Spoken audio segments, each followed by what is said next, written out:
Hello.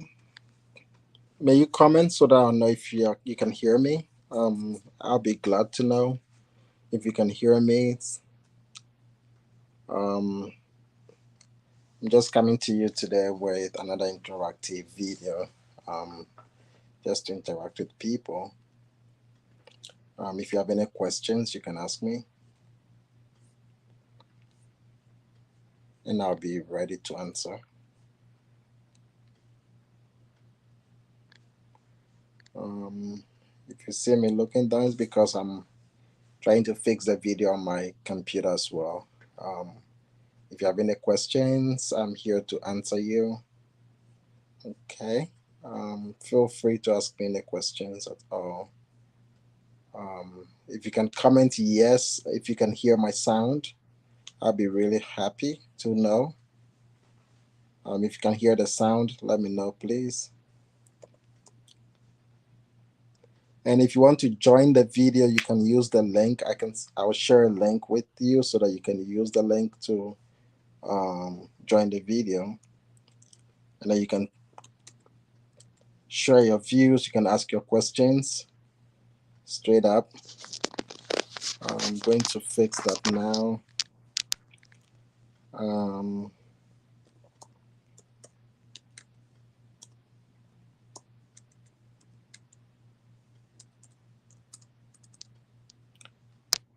Good. Okay, it's loud and clear. Good, good, good.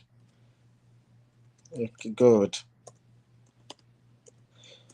Yeah, so good to have all of you. Jojo GH. Good to have all of you. Um, it's been a while since I interacted. I think the last one was like 2 3 days ago. But yeah, I know I've not been able to do a lot of videos these days. So when I get a chance these days, I want to go live so that I don't have to spend time editing videos or posting stuff. So if you have any questions, I'm ready to answer.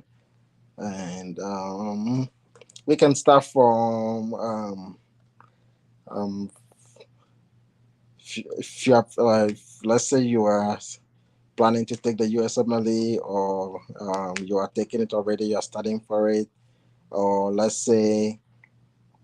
um, let's say you are applying for residency this year. I'm here to answer all your questions. Any question at all, I'll be here to answer. I have like 1 hour of time, and please share the link also. Share the link also so that other people can also join us. I'll be really happy if you can share the link so that other people will join us too. Um, Share the link to your Facebook. I'll be really happy if you can share the link to your Facebook. And if you want to join the StreamYard, I'm going to share the link to this StreamYard right here so that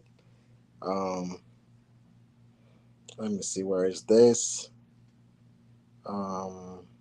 Invite, get, copy this. Good. I'm going to share this link so that if you want to join, you can join. You can click on the link and then you can let me see.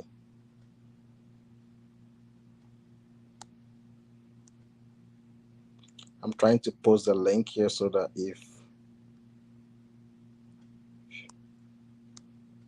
should be able to comment.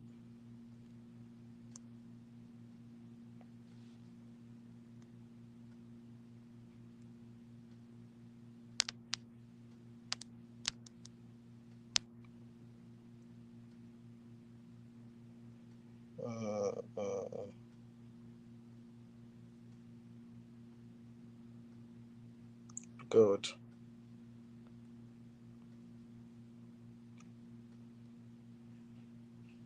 Yeah, I'm going to post this comment so that if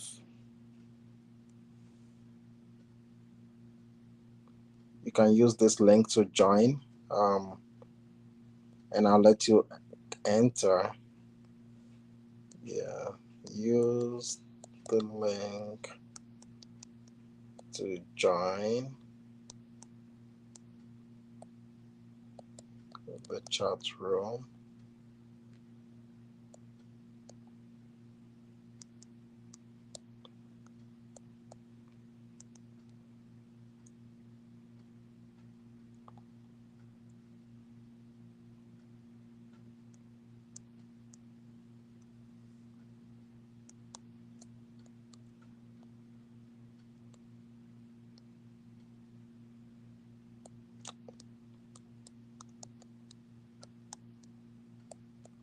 Yeah, so if you have any thoughts, any questions,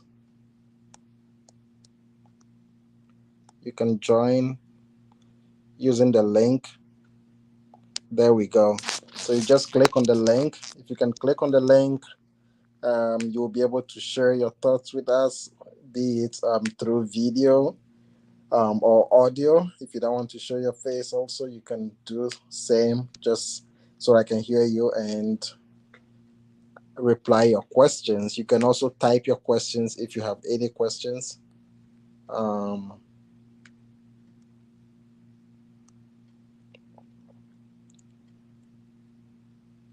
yeah, you can also ask direct questions if you have any questions.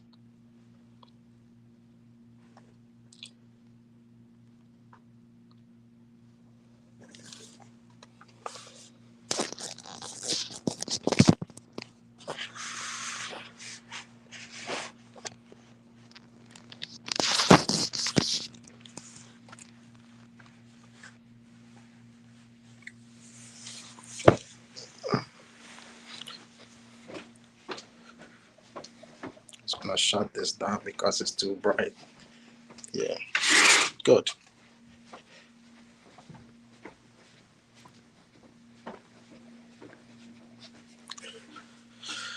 Okay.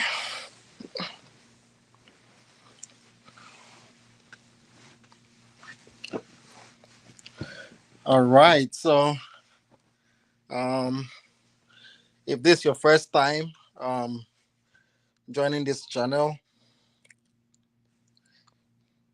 if this is your first time joining this channel, um, you know my name already, or if you don't know my name is Jerry, and my name is Jerry, and I'm a PGY-2 resident here in the USA, Maryland. Um, I'm doing my residency in internal medicine. Um, yeah. Hi, Abdul Ali. Hi. I can see your comment. If you want to join the chat room, all you have to do is click on the link.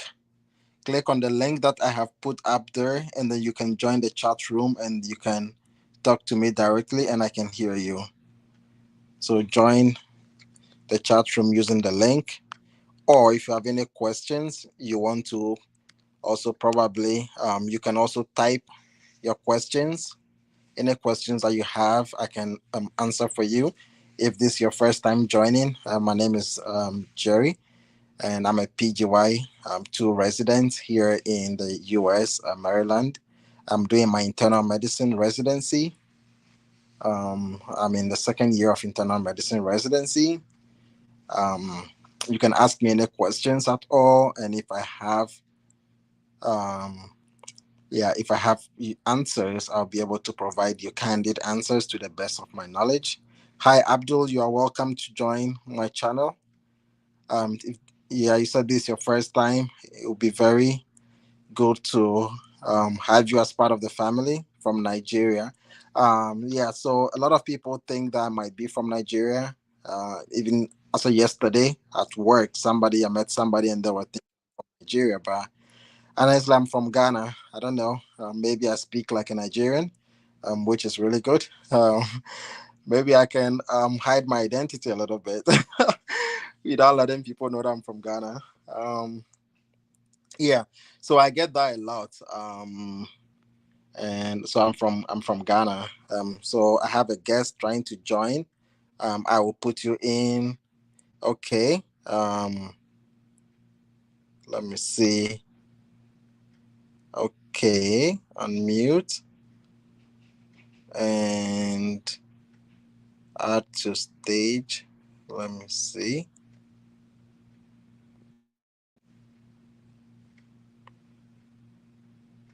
All right. Panther, you should be able to speak now. If you can unmute yourself, you should be able to speak.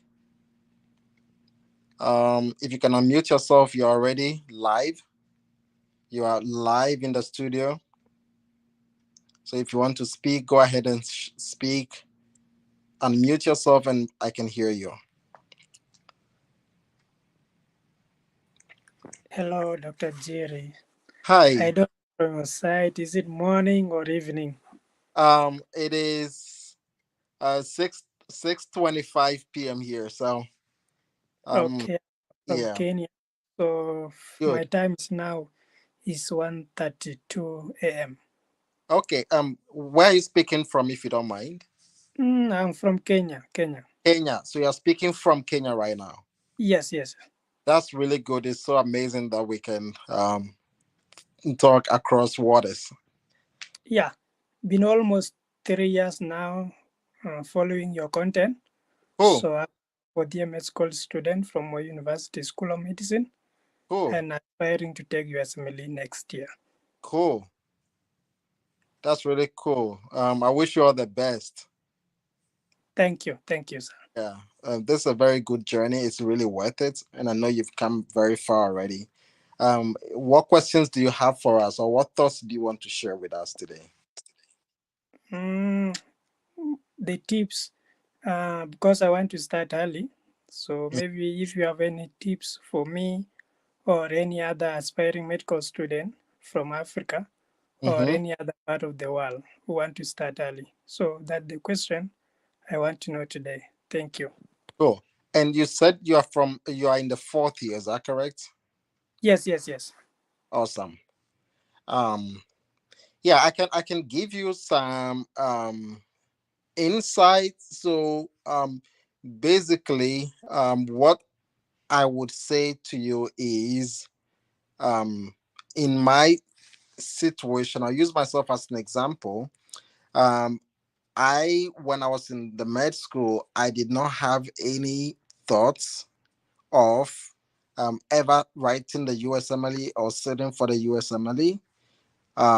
One, I had like there was a lot of misinformation about who qualifies to take the USMLE.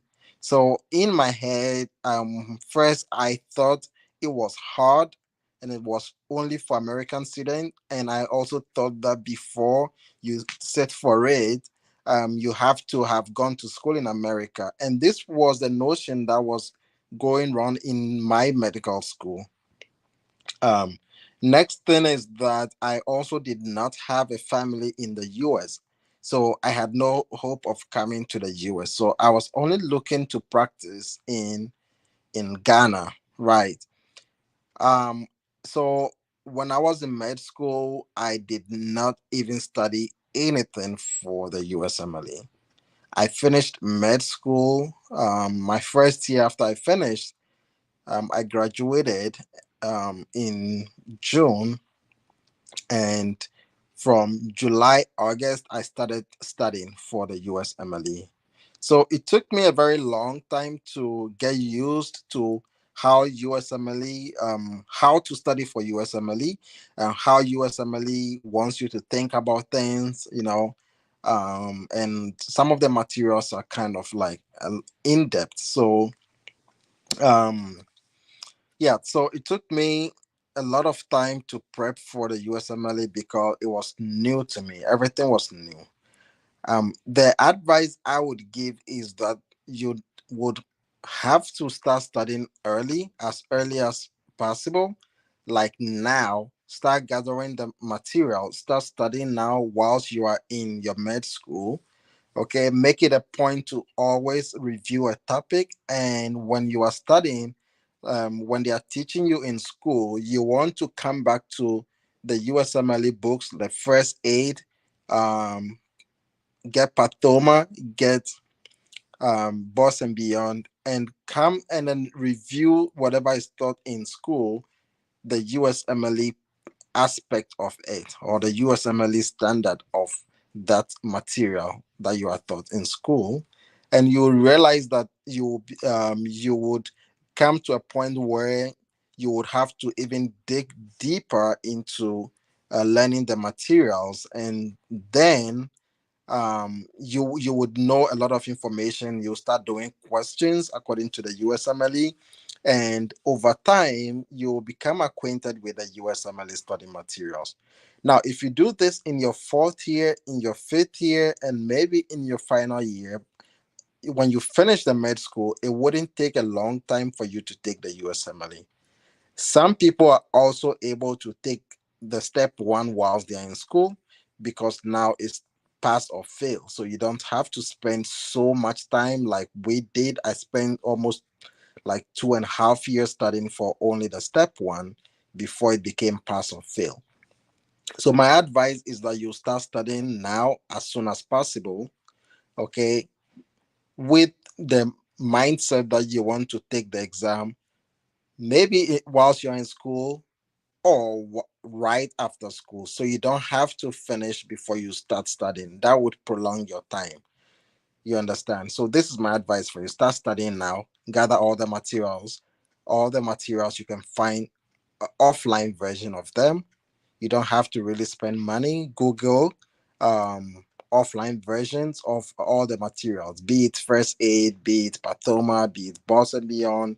They all have them all offline. Join Facebook groups and ask people who are studying for it. They'll share with you, and then you can start studying now. It is a long journey. It can be discouraging sometimes, but what I want you to know is that if I can do it, you can also do it. So don't relent, start now. I hope I was able to answer your question. Thank you so much, Dr. Jerry. That's a very comprehensive explanation. So I'm very motivated. Thank you so much for Cool, your insight. cool. You're welcome. Yeah, so hi everybody. Let me introduce myself again. My name is Jerry. I'm a PGY-2 resident here in the USA. I started my journey as an IMG. I took step one, I took step two, and I marched into internal medicine. And I took step three after marching, and now I finished my PGY 1 year, and I'm in PGY two of internal medicine residency.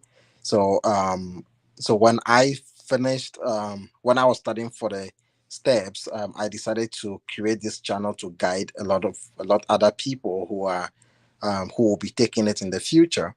So that's what I'm doing. And today I just set out this hour to interact with people. And I just closed from work and I got home early today. So I decided to interact with people. So if you have any questions, please feel free. Use the link above. Use the link up there to join the chat room. Okay. Once you click on the link, I'll be able to let you in, and then you can ask me your questions, and I'll be glad to answer any questions that you have. So go ahead and yeah. So that's what I'm doing today.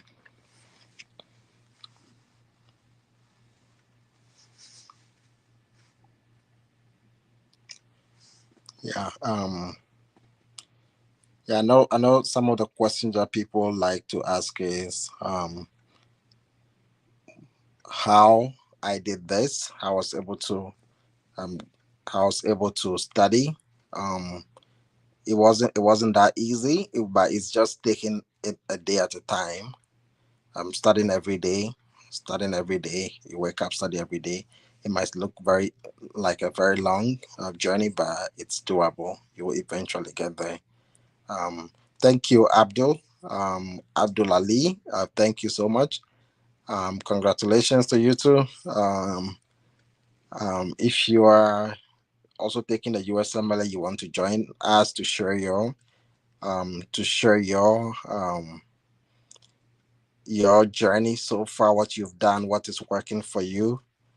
You are free to join. Just use the link up there. I've posted a link up there. Just use that link and you can join as a guest on this channel and you can speak to us. Okay. Um, and I will also be glad to know where everybody's watching from. If you don't mind, you can just type in the comment box where you are watching from. I want to know how far my viewers are from me. That'd be really good. Okay. Um, so Abdulali, you graduated from Samara. Um, I'm not sure I'm familiar with Samara. If you can throw more light on that, it will be really helpful. Is it in Nigeria?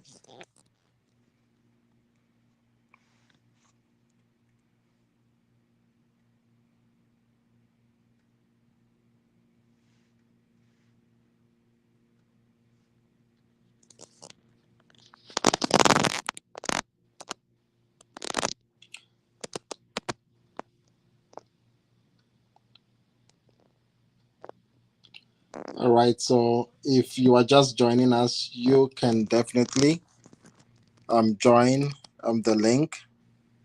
Okay, you can click on the link and you can click on the link and join the chat room. And then you can ask your questions. Click the link above. Just scroll up and you click on the link, and you can join the chat room. And I'll be available to let you in. Um, Let me see. I can post the link again. Copy.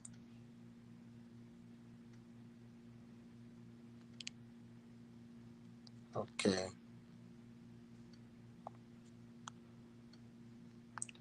All right. All right. So if you are just joining us, just let me know where you are joining from, and you can use the link to join live into the studio. Abdul Ali, you're prepping for step one since summer of 2024. Living in Toronto, Canada. That's really good. Graduated 6 years Samara State University in Russia. Congratulations. So you are an IMG like myself, which is really cool. Um, I'm going to post the link if you want to come on and share your journey with us or tell us what is working for you. It will be really cool. Also, if you have any questions and you want to join the link, I'll be available to answer those questions as well. So please feel free to join us.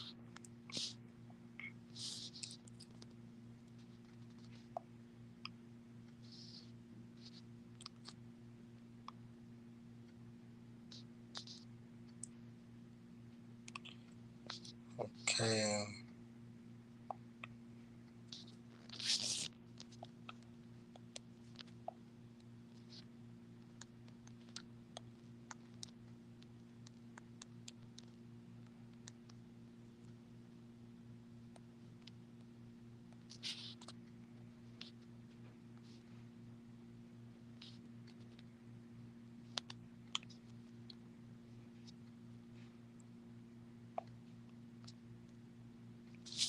Okay, so you can use the link to join the live chat, and you can share your thoughts with us. If you're just joining us, this is just a live interactive. Um, it's just me trying to interact with my viewers today. Um,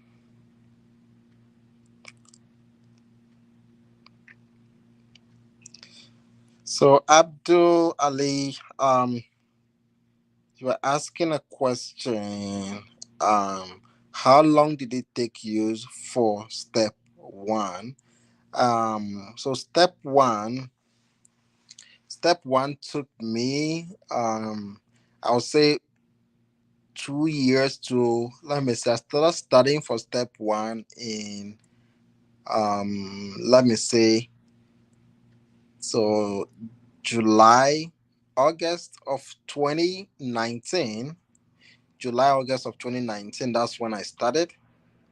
And I took it in around July or June of 2021. So it's like, let me say, about 2 years. It took me about 2 years. Step one took me about 2 years to take it. So yes, I spent some time um prepping for it, because those days it used to be pass or fail, no, I mean, those days it used to be scored.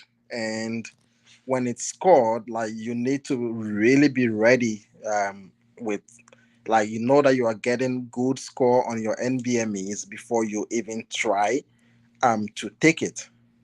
Yeah, you should be. So I was aiming for like a 240 of those days.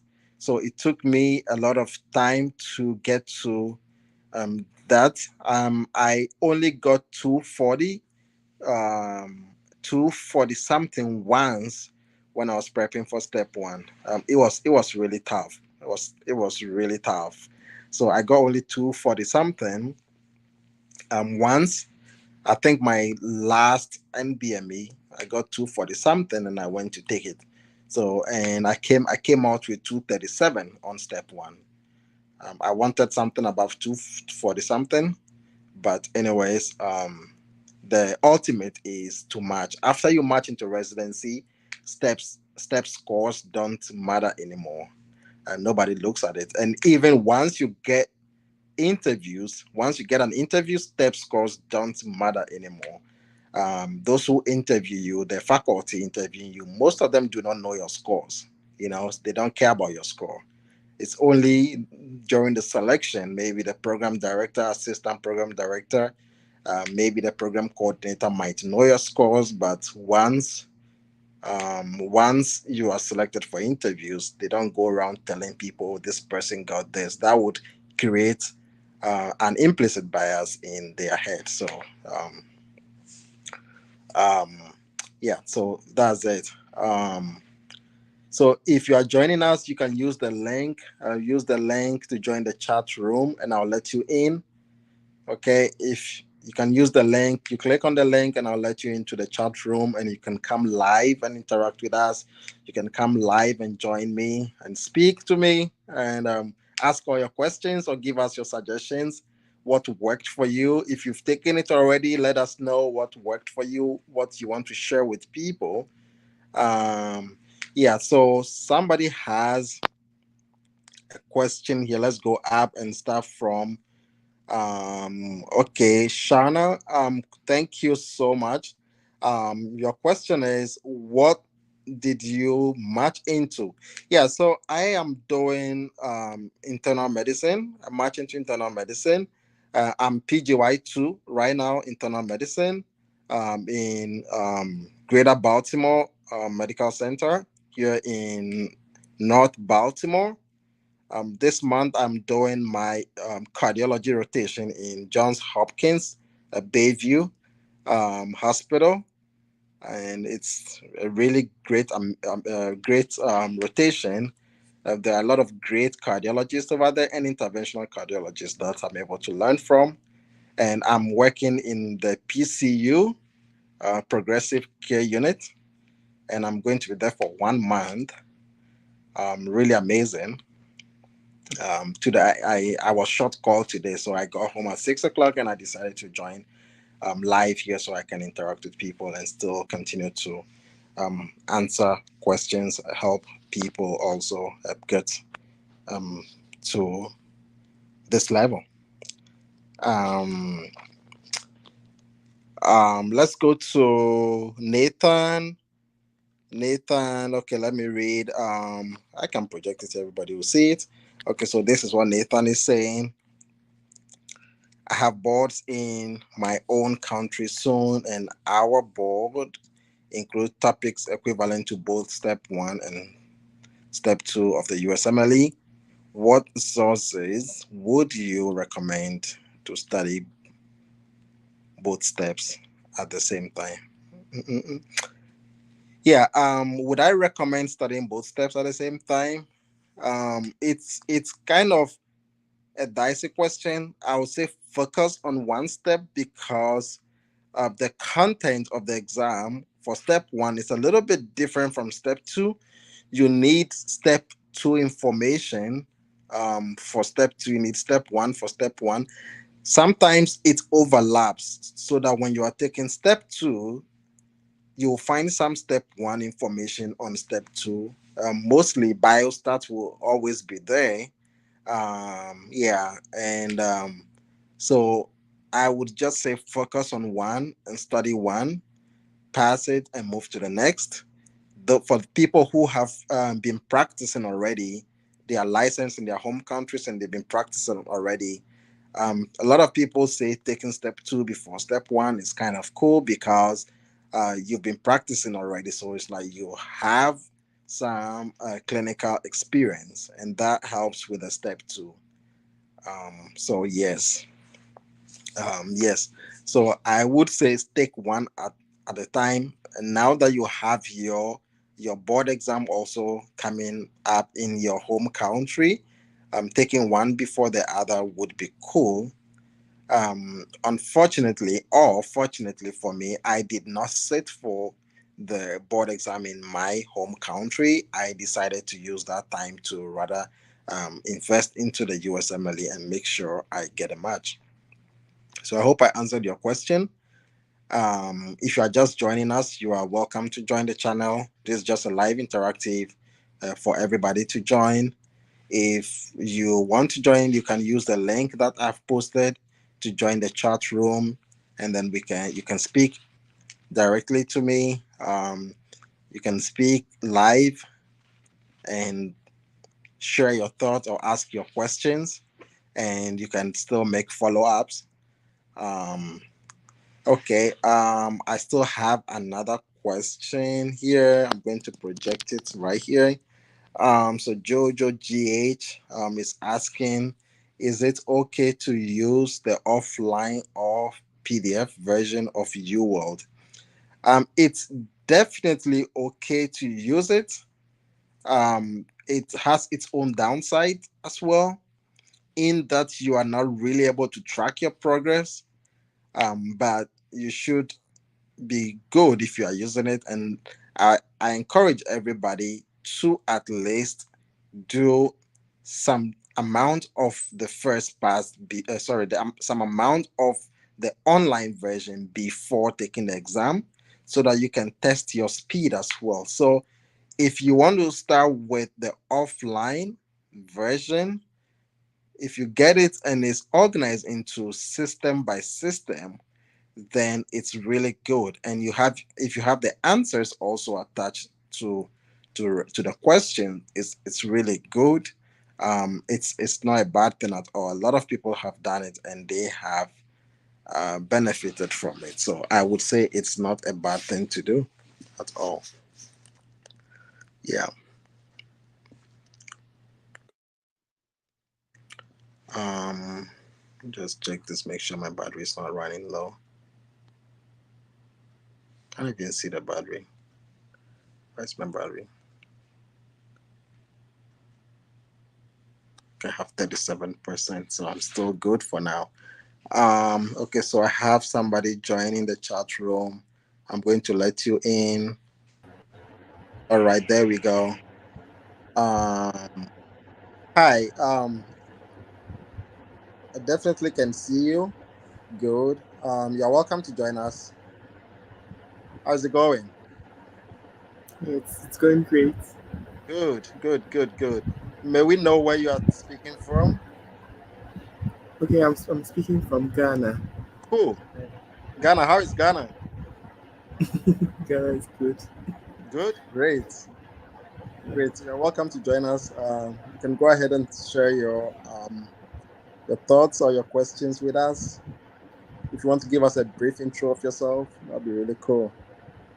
Okay, so I'm Yao and I'm a medical student currently in Ghana thinking about practicing in the US Okay, after school. cool. Yes, and yes, I basically joined to follow with what you have for us today. Okay, that's really good. What level are you in? I'm in 500. Okay, so that's a fifth year of med school. Yes, Yeah. please. Yeah, I don't know why Ghana uses like level 100 and 500 and 600. Yeah, but yes, that's a so you're in fifth year of med school. That's really cool. How is med school treating you? So it's been a bit stressful so far, but I think it could be worse. So we take it like that. Yeah, could have been worse. Yeah. Cool, cool, cool. So did you start studying for steps already? uh, I'm currently going through the preparation for step one, but I'm not in my dedicated season. Okay, But I'm thinking about taking the steps okay, after school. okay. I want to focus on finding research opportunities and Mm-hmm. US clinical experience. Okay, That's what I'm trying to okay. I focus think on. that's the way to go. Most important thing is that you have an objective. You know that you want to take the steps. and you are studying for it. We have all been at your level. I believe you've been in first year of med school before getting to fifth year. Same way we've Yeah. all before, and there are people ahead of all of us. There are people who have retired from medicine, right? So it's just a process, and I believe once there is a will, they say there is hope, right? Um, so just keep doing a good job and keep studying. I know Ghana med students they study a lot. Yeah, Ghana med students study a lot. So yes, keep doing a good job. Keep studying hard. I was just telling somebody that you can actually start studying, like just like you are doing, just start studying now. Make sure that like whatever you are studying in school, you are looking at the USMLE, a viewpoint of it, what is expected of you from the USMLE.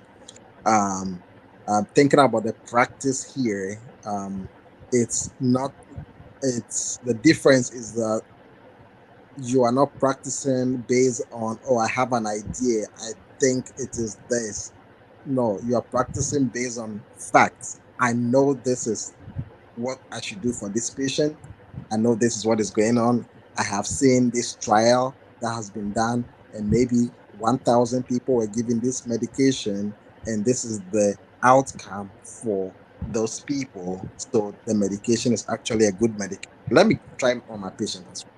So it's more of evidence based. It's been done, it's been proven to work, and so you have a database that you can use to make decisions for your patient. So it's kind of nice practicing here.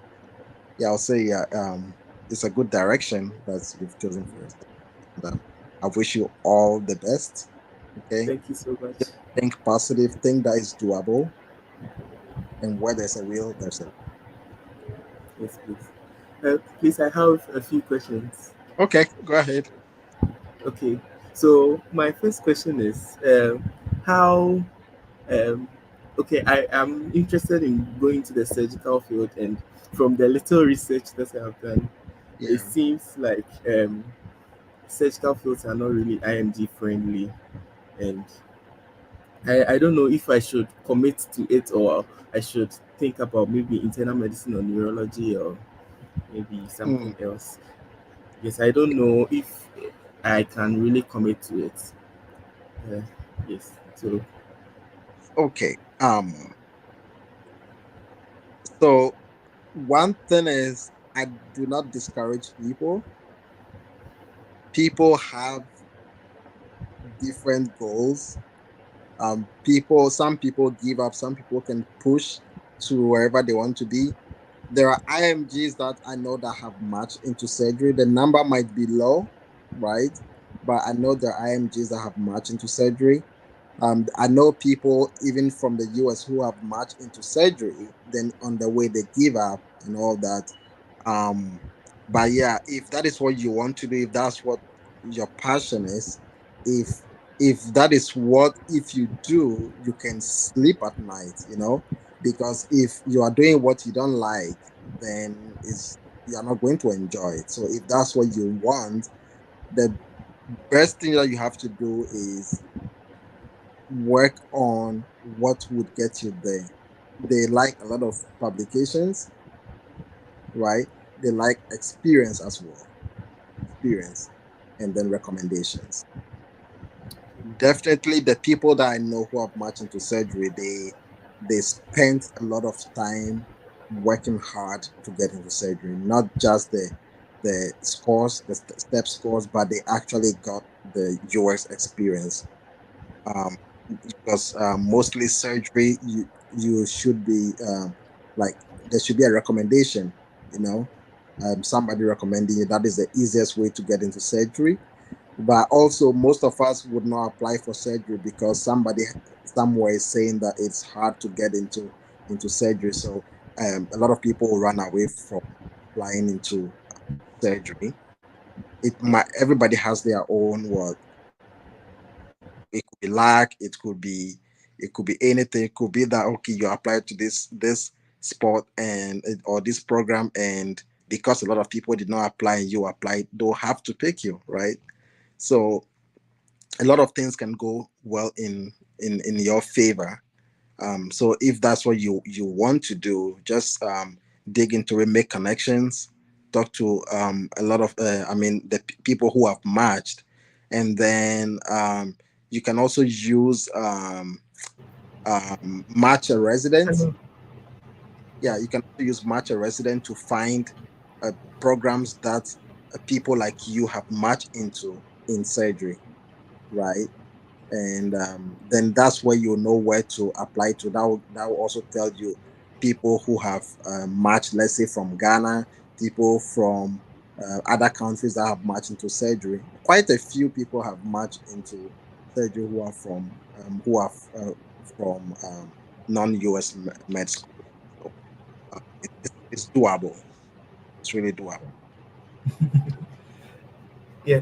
Please, do you think the competition for residency spots is getting more competitive, it's getting more difficult, in your opinion?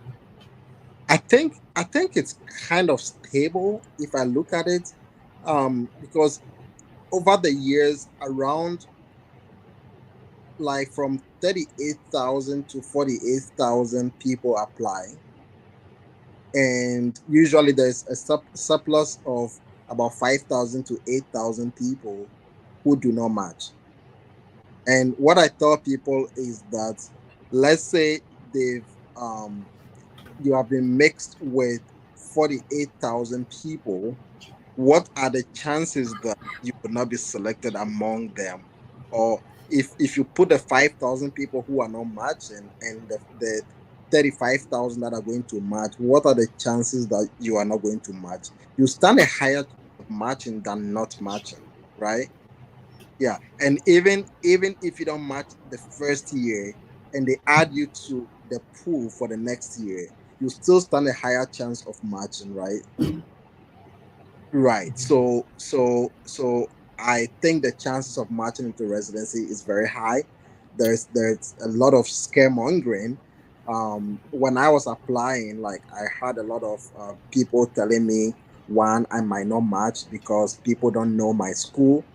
Two, I might not match because even people didn't know my scores, but they were telling me that, oh, your scores are low. You don't know my score when my score was not yet even released from. I didn't know my score too, but like they just look at you and say, oh, because you went to school here, you need a high score, you need 250, and to match. A lot of people even match with 210, right? Yeah. So um, you don't want to listen to people. Just do what is right, and nobody has an influence in who matches into one program or not. A lot of people just look at your face and say, "Oh, this guy." You know how like people are. They just look at the face value, or they just look at the front of the book, and then they think they can project their thoughts into or how the book is going to end. You need to read it first, so put in your all your energy and persevere. If surgery is what you are destined to get, you would get it. If surgery is where your efforts can push you to, you would get it. So um, I believe in you. Yeah. Thank you. You're, Please, one final question. Yes, I heard uh, for IMGs who require visa sponsorship, mhm. matching is a bit more difficult than those who don't require visa sponsorship. Can Yeah, this question. Okay. So after answering your question, then I'll answer Julia's question. Julia also has a very good question here. But yeah, yeah, this is a very good question. Very, very good question. So for for visa requiring, usually programs do not want to like they will have to spend money, they'll have to take attempt all that to sponsor you the visa, right? And if they if they are sponsoring the visa, because they'll spend time and all that, and also sometimes they sponsor the visa and the person does not even get a visa from their country, so they would prefer someone who definitely has the visa already, right? Yeah, somebody who's a citizen does not even need a visa. And someone who's a citizen, what happens when they finish the residency program, they don't even need, they can work right in that program. They can work in the US, right?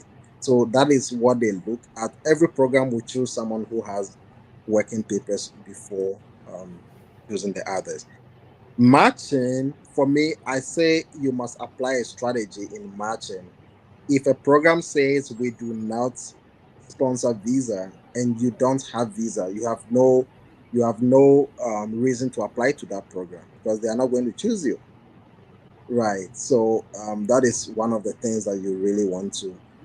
But it is not impossible. I know people who have marched into residency and they've never stepped their foot on the U.S. soil before. So it's possible.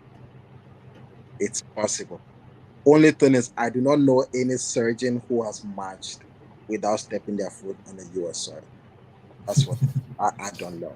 But I know people who march into internal medicine, family medicine, who have never. Thank you so much. You are welcome. I'll go to Julia. Julia, your first question. So you are welcome to joining my channel. I'll put let me say I have a guest over here. And I'll put you in the okay, I'll put Kweku over here and then I'll answer Julia's question and then we'll come back to Kweku next. All right. Let's do this. So I would all right, so Julia, let's answer your question. Um so when do you suggest or when can I come to the US to start the match process or can I start applying for from my home country and take the interview? Yeah, you can definitely be in your home country and take, and if you get interviews, fine. You don't need to necessarily be in the US in order to match. Only thing is, most people who have the US clinical experience stand a better chance. One, because some of them go to programs that are residency programs. So they learn from the program, they meet familiar faces, they tell the program that I'm going to apply to you. So they are likely to get interviews. So that is one of the advantages. Two, when they start working, okay, when they start working, they've been to the US already, they've been to the hospital, so it's not new to them. But for matching, a lot of people match who have never stepped in the US. So you don't necessarily have to come to US to match.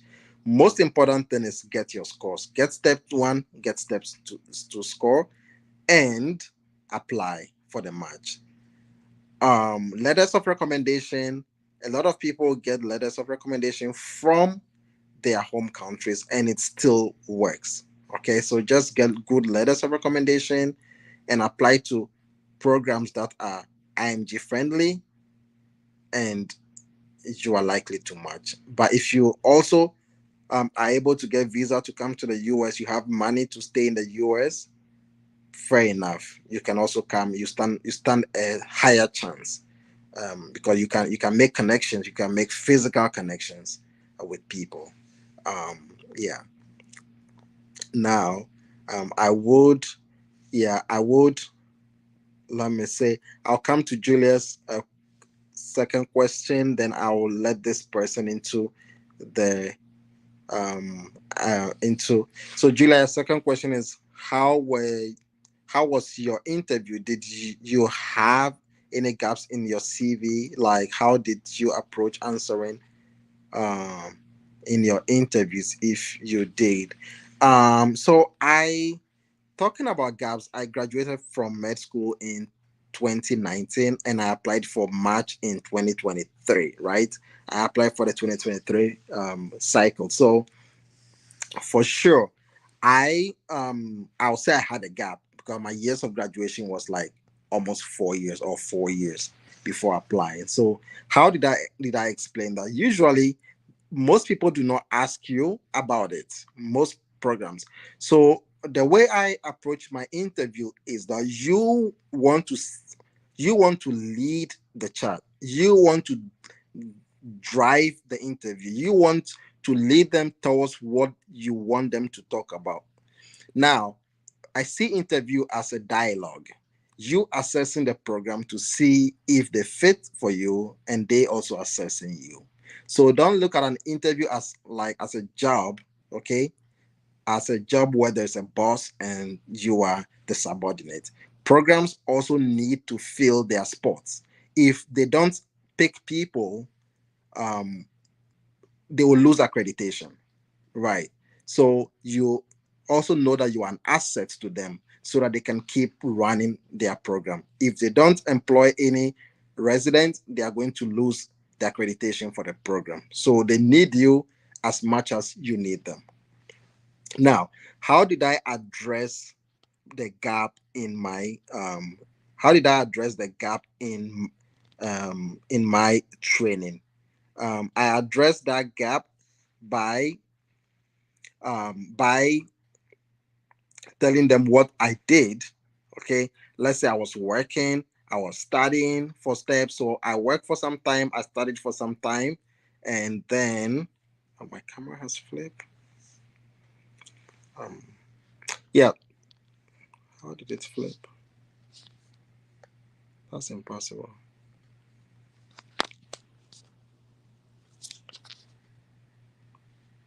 Okay, back. All right. So I would say I worked for some time, and I would tell you where I worked. I volunteered for some time, and that's how I address it. So during the interview, you don't go talking about like you want to direct the interview. You don't go talking about where your weakness is. You want to direct the interview. Once they ask you the first questions, have things in your mind that when you say, people will be curious to find out, and that leads the interview. Like one of my interviews, I ended up talking about politics because the I told the faculty that I like watching the news. Because when they ask you, tell me about yourself, I want to end up telling them about what I like to do and what will catch their attention. So I like watching the news and I cannot go a day without watching the news. Every 3 minutes of mine, I'm watching the news across the globe. I watch all the channels across the globe. Then that is where, if that faculty is interested in current affairs, then your interview for that moment, that maybe 30 minutes is all about what is happening in Russia, what is happening here, what Trump is doing, what Biden is doing, and all that. And that ends the interview. So you have to direct the interview. I'm going to let this person into the chat room. Um, okay. They left already. I'm sorry. I apologize. You can join again and I'll let you in. There is a private message here. Do you need to attend school in the country to get a higher advantage? You don't need to attend school in America to have a higher advantage. All you need is you've completed med school and you've taken your steps. You don't need to be here to have a higher advantage. Okay, for matching, even though they might, but at the end of the day, over 40,000 IMGs still match. All right. Um, so you can use the link to join. Kweko, I really apologize. I talked too long, but you can join again. And once you join, I'm going to let you in. Um, all right. Julia has a third question. I'm going to um, Yao Frimpong Coleman. Thank you for answering my question. You are welcome. Let's go to Julia's next question. Did you attend any open house? Do you think they are beneficial? Honestly, to me, they are not. Don't waste your time on signaling programs. Don't waste your time on writing letters to programs. They don't even read it. The program coordinators are so busy and they get those letters and they don't read it. Even if they read it, only they read it and it doesn't go to the program director. it doesn't go to the faculty, and it doesn't influence the interview in any way. So don't waste your time writing letters to programs thinking that you are signaling them. It doesn't do anything. Open house, yes, maybe open house, you can learn more about the program, and during the interview, you will be able to speak more about the program and tell them why you like it, because you attended the open house, and then that is where you got the interest, and you can tell them things about themselves that you like, you know. Yeah, so that's really cool. That's really cool. I was talking to somebody recently, and they were telling me about, oh my god, like there is this thing in my program called, um, they call them super women in medicine, and she has searched into a lot of programs, and my program is the only program that has that program that is dedicated to women in medicine, and that is what makes her like it. If that person goes to say that thing in my program, yes, she knows about the program, and Super Women in Medicine program is a big thing in my program. So yes, it could be what interests her about my program. You know, so open house is when you learn about things like that. So that could be also good, but you don't want to. If you cannot, you don't have to. Good thing is now most of them are online, so you can actually join to learn more about the program if you are really keen on joining that program or applying to that program. Yeah. um $1. $1. Okay, $1. Let's answer your question. And if you are just joining us, as usual, let me just put on this light. It's getting dark over here. Let me turn on this light. Um, hmm, good. There we go. Okay, there we go. All right. There we go. Um,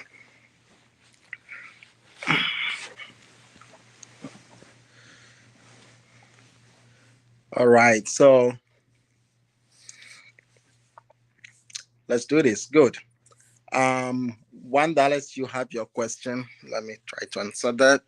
Also, if you are just joining us, my name is Jerry, PGY-2 resident, do internal medicine. PGY-2, that is postgraduate graduate year two. That's my second year of residency in internal medicine. And if this is your first time on this channel, um, this is a platform that I use to answer questions and help people who are also in the process of becoming doctors in the US. Um, okay, so $1. Can I apply without having an OET? OET? No. Um, you can apply without it, but you likely cannot match without it. Or even if you match without it, you cannot start practice without it, because you need the ECFMG certificate in order to start practicing. So without the ECFMG certificate, nobody's going to let you start residency, and you also need the OET in order to get the ECFMG certificate. So OET is something that you want to think about when you are thinking about step two. So whilst you are taking step two, take some time, like 1 week, to prep for the OET and take it and clear it off the way. Hope I answered your question. All right, let's go to the next question. Also, please, if you can give me like on this video, just thumbs up. I'll really appreciate it. Give me likes on this video. There are 7 people now. Can I see 7 likes, please? Let me see 7 likes. I have zero right now. Zero like. Zero. Nobody likes the video. Zero. Can I get 7, please? Um,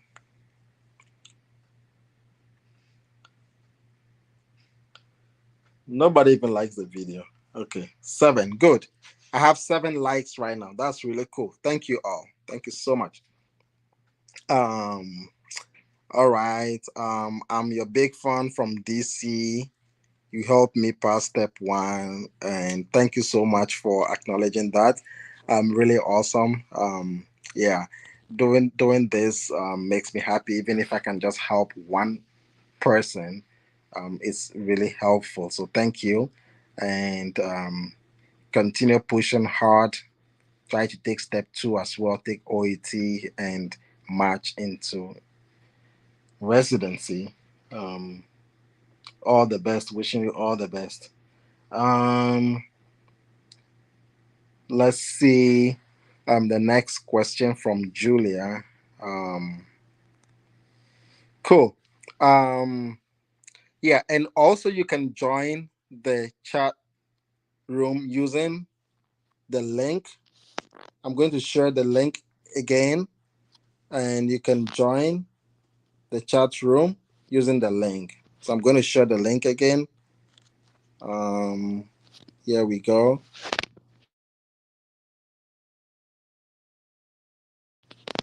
So that you can join. Um,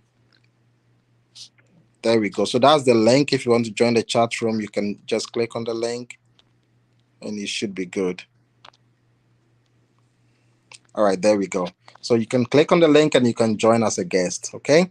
Um, if you are just joining us, we are just interacting about USMLE and residency. Period. That's what we are doing. You can join the link. You can join the chat room with the link, and you can speak live on the show. Okay, Julia, thank you for answering my questions. Please, my second question wasn't noted. So let's go back. Julia is let's see, Julia, let's see. Yeah, Julia, I think I spoke about your second question. About did you attend any open house? I did not attend any open house. I did not. Oh, the second part is do you think they are beneficial? And again, I said it's 50-50. They might be beneficial, but again, if I have to channel that energy into something else, I would. I would. Yeah.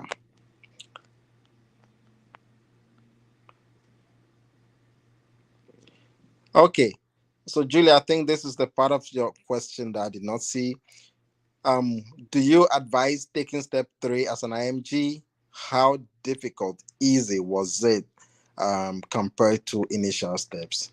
Okay, so in my experience, step three is not super hard.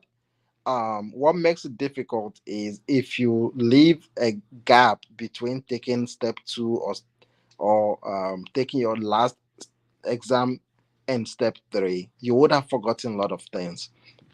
So why do I say that? Because on step three, day one of step three, you will find a lot of step one information. So if you haven't studied for a long time, you are going to forget, right? Now, day two also has two parts. It has about 4 or 5 blocks of multiple choice questions and also has the practical part. So if you haven't studied for a long time, you might forget some of the basic concepts. And so I would say take it as early as possible. Difficulty level, it depends. Because I had matched already before going, taking the step three, I wasn't so much interested in scoring high. I just wanted to pass. So I passed, even though like I got 250 on step two, I got a 210 on step three, which is cool for me. I didn't need to get a very high score because what would I use it for anyways, you know? So I just did about 50% to 60, I think 60% or 40% of U World, and I practiced the CCS cases. I left 6 days in between day one and day two of step three, and that was I got a cool 210 before starting residency.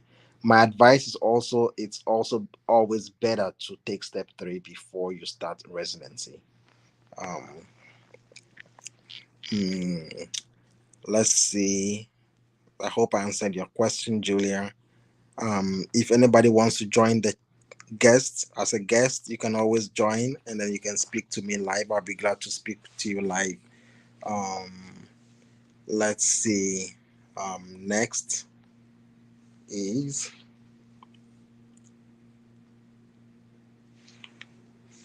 um. Okay, now let's go.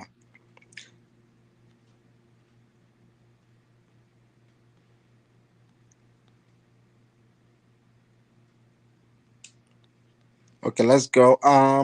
So I need your best single results to pass step one. All right, this is from USMLE Alert B. Best single results to pass step one. Now, if you are somebody who likes reading, best single results is first aid.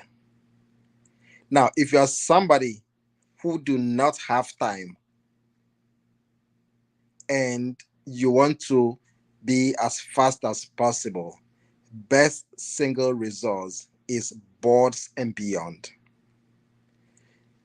Now, if you are somebody whose basics are weak and you are starting from the scratch, there's no best single results for you.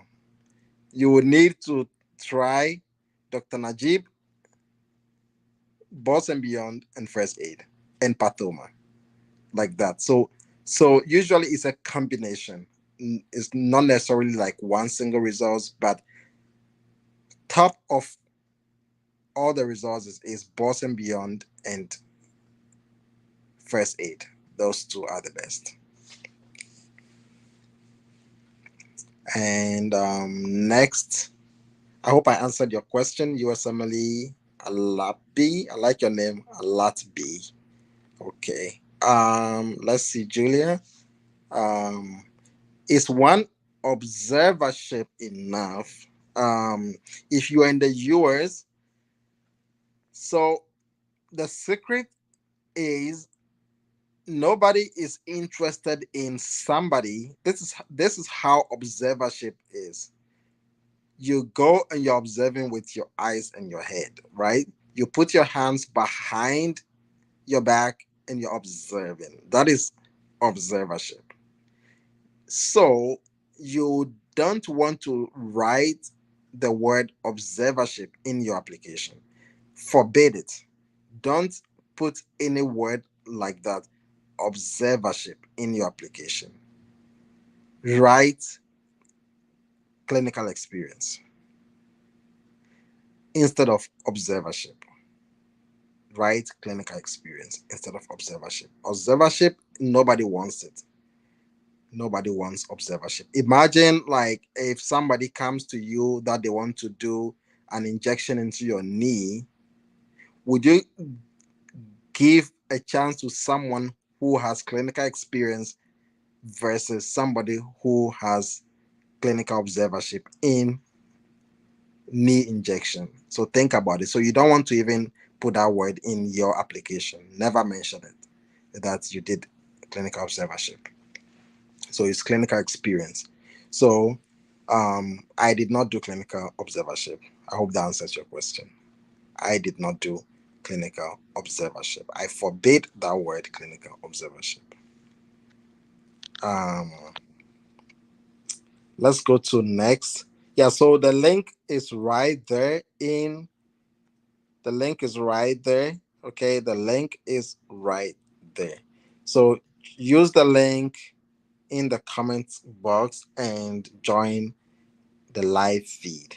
If you are just joining us, my name is Jerry, a PGY-2 resident in internal medicine, and I'm the owner of this channel, USMLE Booster, that I created in order to guide, help, and contribute to the journey for people.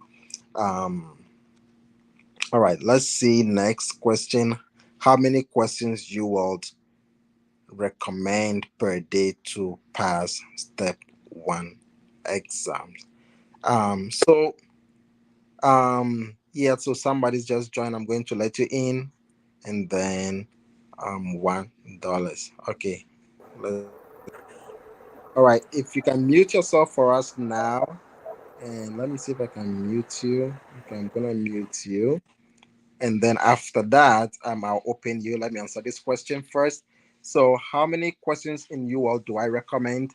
So, basically, UWorld is not a marathon.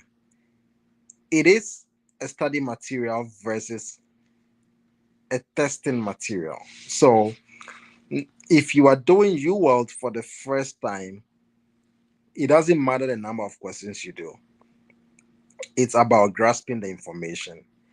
If you do 10 questions at the beginning in a day, it's okay. If you do 20 questions, it's okay. Right? Don't You don't want to rush through the material and not learn from it. So I wouldn't recommend a specific number of questions. I would recommend that whatever question you do on UWorld, read and understand the question, come back and read and understand why your answer was wrong or why your answer was correct, and why you all thinks that your answer is correct and why you all thinks that your answer is wrong. Also read through each of the other answers that were not the correct answers. Okay. So you all is not a marathon. Don't use it as a learning as a use it as a learning material. Don't use it as a study, as a testing material. I'm going to let you to speak $1 or $1. I like that. Okay. You are in $1. You want to speak to us? You are welcome to live feed USMLE Booster channel. I might change the name soon from USMLE Booster. Um, are you there? Hello.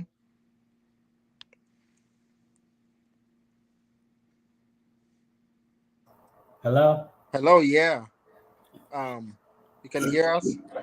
Hello, Dr. Beast of the Hi. How are you doing? step.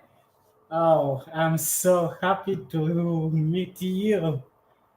Oh my God, that is crazy. It has been so long. Yeah. I was just watching your last video that you posted, and yesterday I have been seeing another video of you. It was 2 hours and something like that. And when I come back now, I saw you again online. I said, "Oh, I have to hear him, to Yeah. him." Awesome. That's Yeah, really cool. Good to hear from you too. yeah, thank you. But after passing a step one, you told me to take my time. I already took the step two last week, and I am waiting for the result. I, Cool, cool. I didn't want to ask you because I know that you're doing your residency and you are very busy. That's why I didn't send you any message because I have you give me your number. I was I man, thank you so much. That's what I want to say.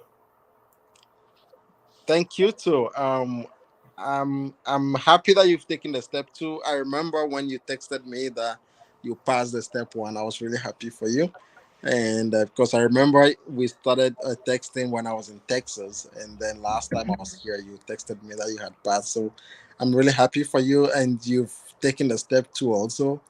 Yeah. We are hoping that that also goes well, and then you'll be able to apply for your residency, and you will match successfully. I will let you know, Doc. Thank you so much for being a blessing for I don't know to me you have been there always and you were a blessing to me for me because I was lost. I was lost. I took several years before sitting when I saw your video and you are I was calling you, telling you what can I do. You were always there. Thank you so much. I will let you know. Thank you too. Okay, But thank you so much. that's it. That's it. Thank you. Thank Thank you. Okay. Now I will let you with other people that maybe they have several questions and after my result I will let you know. Sounds good. I'll always be there. Okay. Thank you. All the best. Okay. Bye. Goodbye. Um,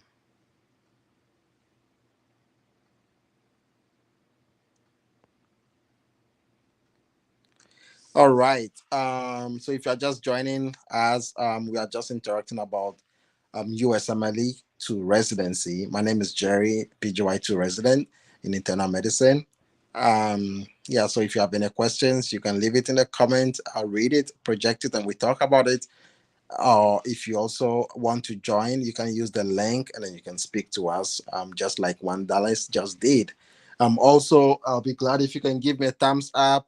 I need more likes for this video, and if you can also share this video. I have only 7 likes. If you can just give me a like, I'll be so happy. Um, all right, so let's see. Let's answer the next few questions. Um,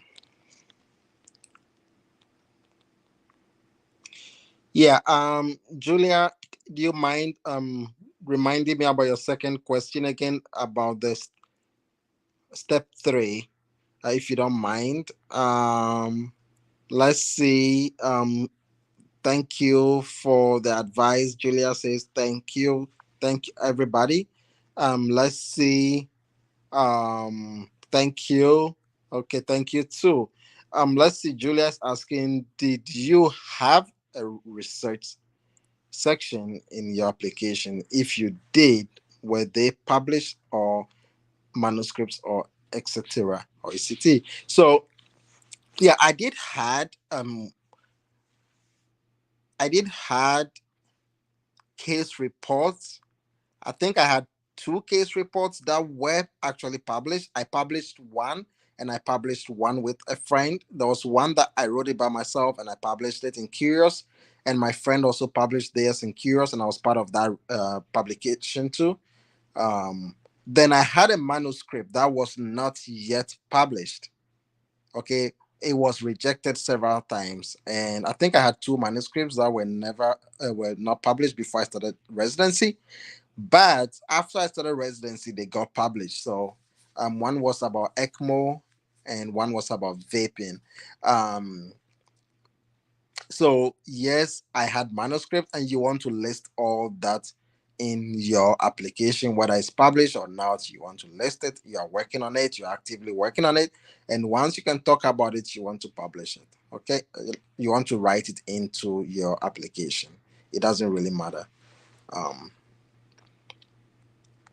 all right, now let's see. Julia. Okay.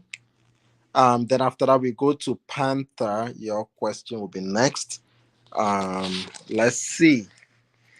So Julia is asking, if someone wants to apply for 2026 March cycle between now and then, can you help with a timeline of how to work around? I'm assuming they are preparing for step 1 now. Um, so basically, what I would say is that when you okay, my battery is low. Okay, so what I would say is that you want to take your step 2 by August of the year of application. By end of August, you should have taken your step 2. Now, I would say in you can take step 2 in like first week of August would be great if you can take it. Now, 6 to 5 months before that, you should have taken your step 1.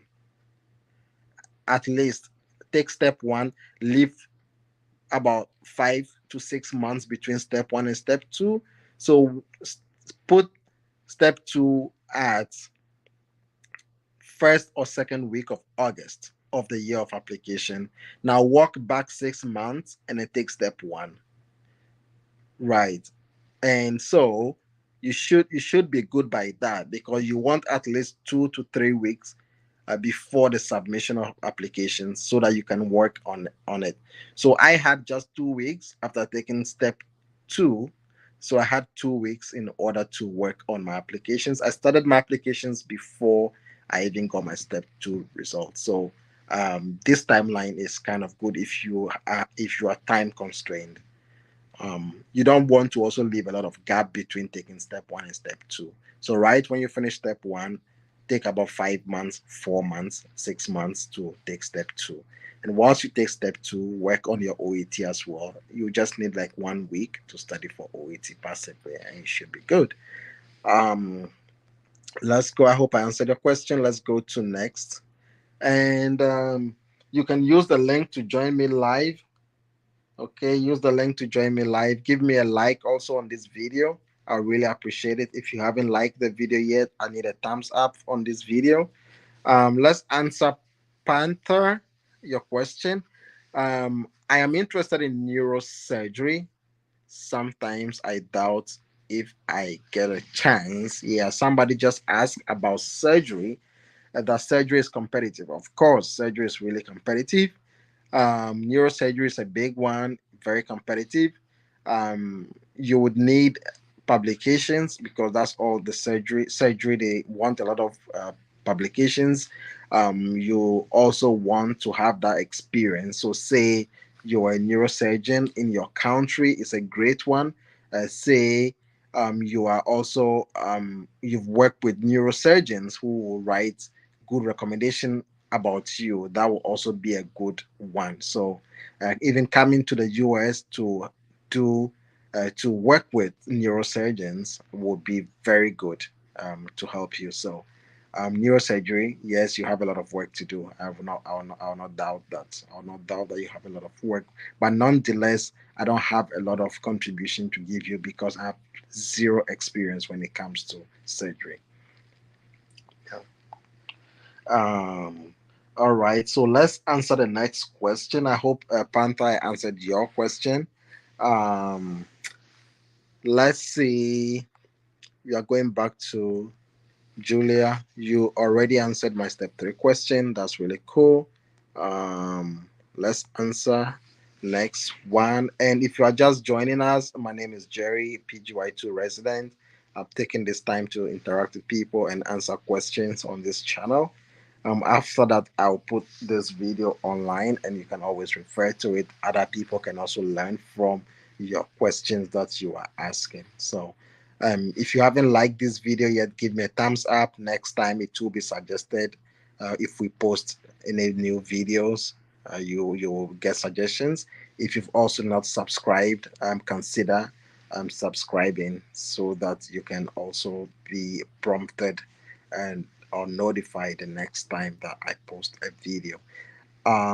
So next question is from Panther. It's saying that I have 15 plus publications in third year.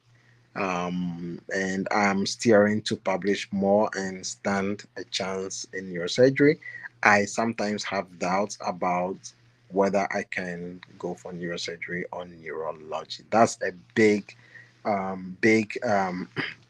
that's a big opportunity over there. Marching into surgery, it's already a big thing already.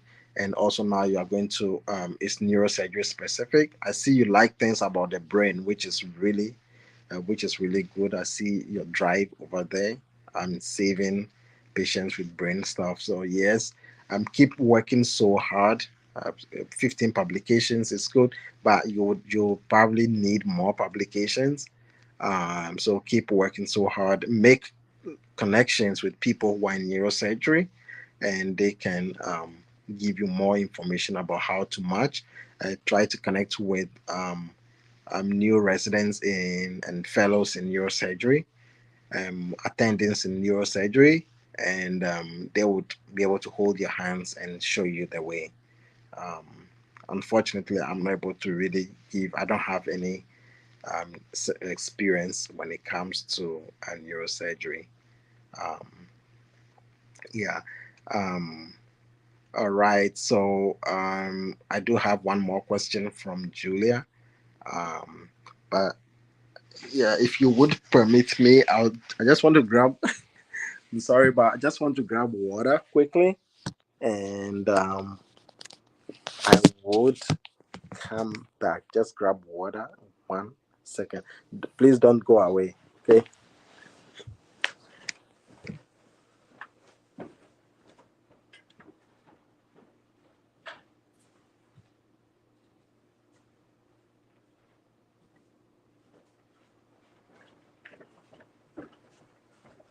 Maybe I should just grab this so that people don't think that I'm running away. Yeah. Um, okay, so I'm still here. Just trying to grab some water. Oh God, there's nothing in this fridge. My fridge is so dry. No food. I'm so hungry right now.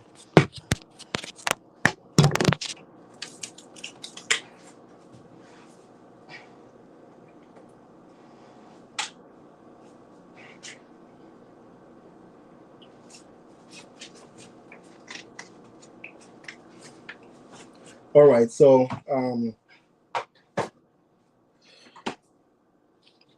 let's go and continue. So yeah, I see another question from Julia.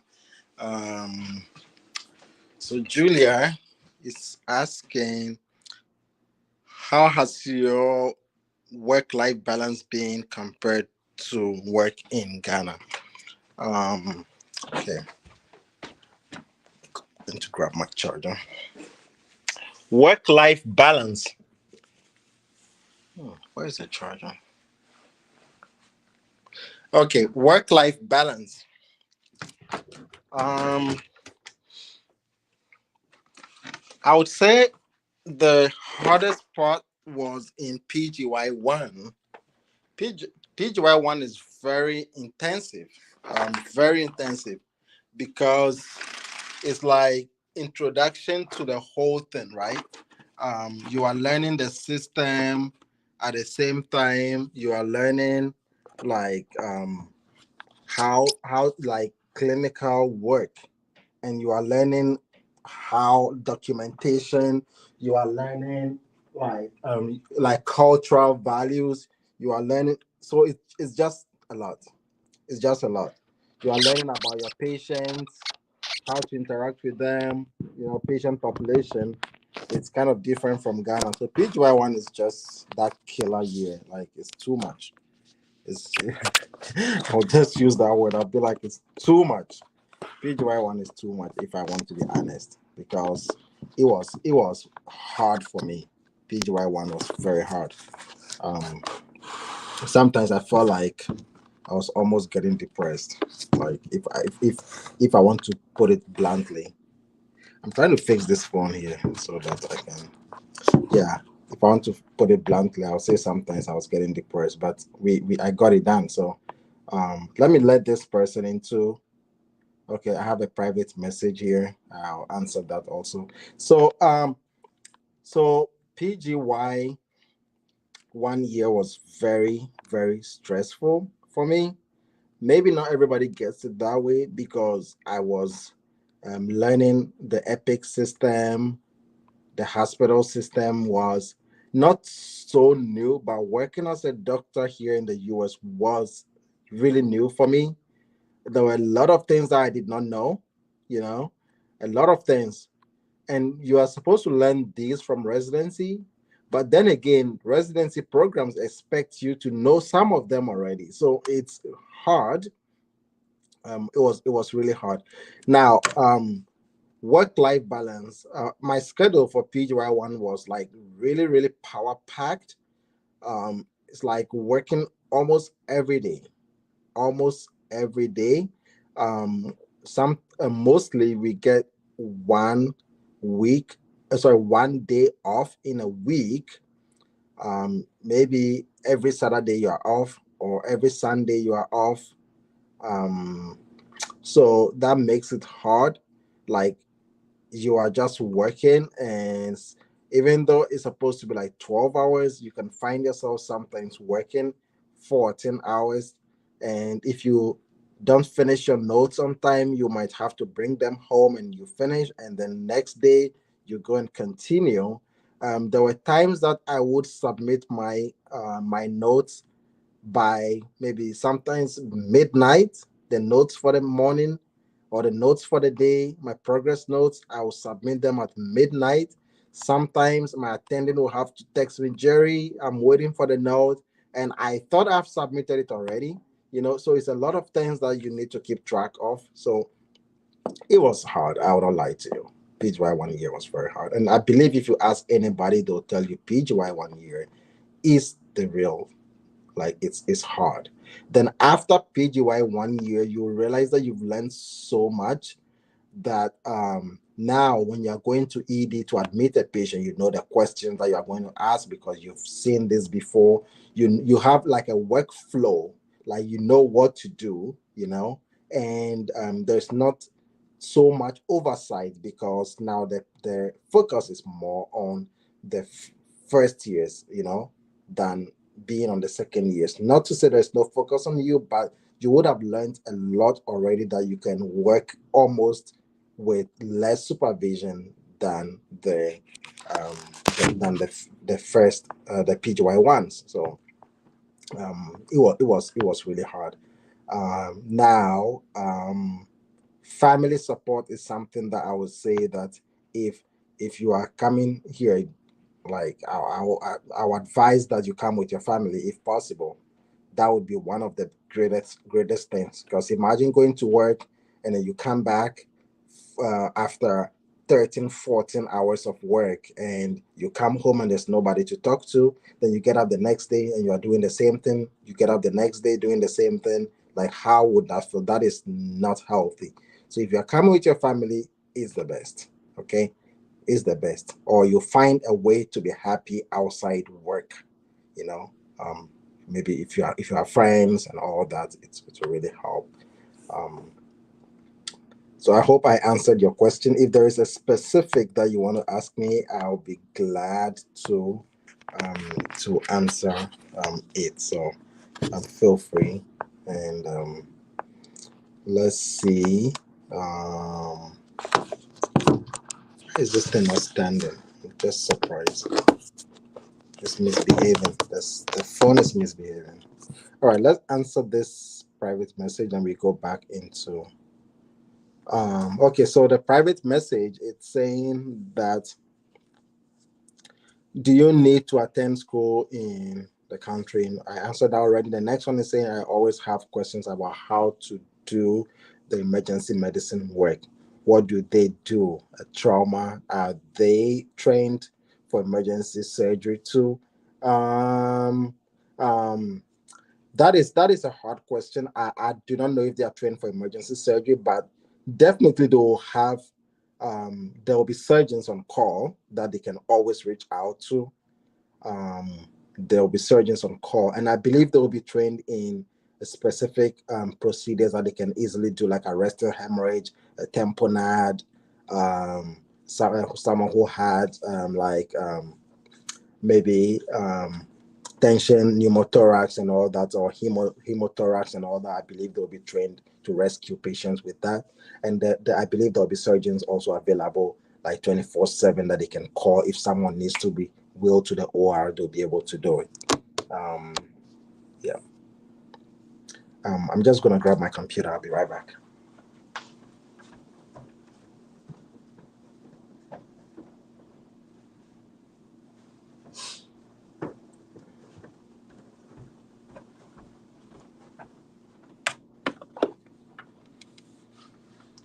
Okay, I am back. Okay. Um, Now let's answer the next question. And if you haven't liked the video yet, please, I'll be glad if you can like it. Just give me thumbs up. Give me thumbs up, please. And also, if you haven't subscribed yet, it will be good if you can subscribe.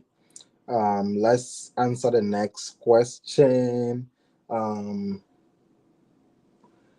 let's see.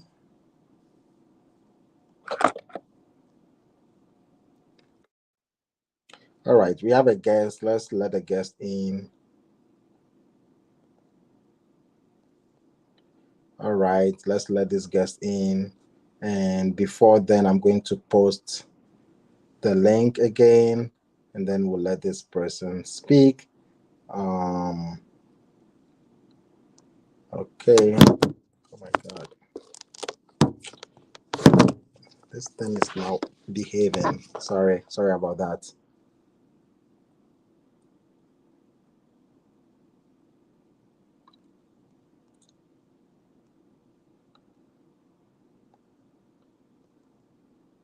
Okay, so if you can join again, I'll be glad to add you. I'm going to share the link again, and anybody who wants to join can join.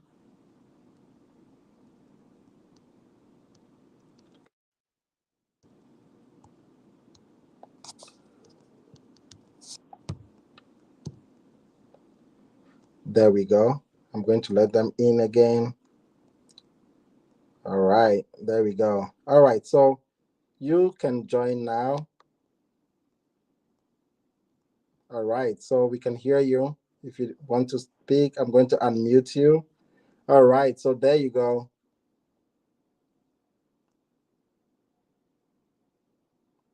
All right, so there you go. You can speak and we would hear you.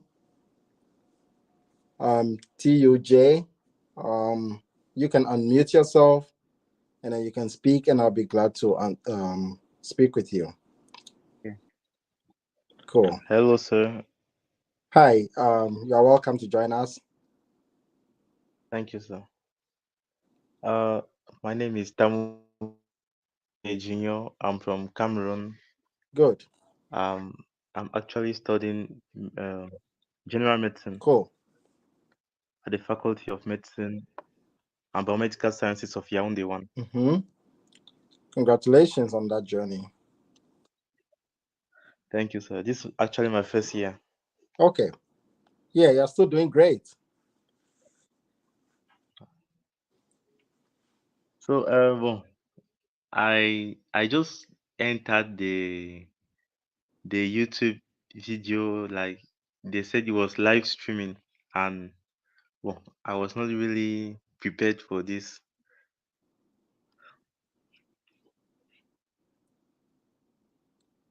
Yes, what do you have for us? Okay. Well, I had a question. Good. Go ahead. Um, as a first year medical student, pursuing the USMLE, Mm-hmm. what are your advices? I would say is the best thing. It's like you're kicking the ground rolling from day one of med school, so which is really good. I'll say start learning now for the USMLE. Um, Not to be too aggressive, but you don't want to also neglect your courses in your school, right? So you want to be able to study whatever you are being taught in school. At the same time, you want to be able to learn the USMLE along. So what I would say is that whatever you are being taught in school, you want to have USMLE materials to navigate that topic as well. So what you'll find is that it's going to make you sharp in that topic for both USMLE, and you'll find yourself excelling also in your regular courses in your med school. So I would say start learning now, get the materials, and you have extra work to do. You will have to study extra. Um, and The USMLE material should be a reference point. Do questions from the U World, okay, the offline versions, to have a better perspective of what you are being taught in your med school. I hope that answers your question. Yeah, thank you, sir. You're welcome. All right, so we do have next question from Yao Frimpong. Yeah, this will be the next question to answer. Give me just 1 second.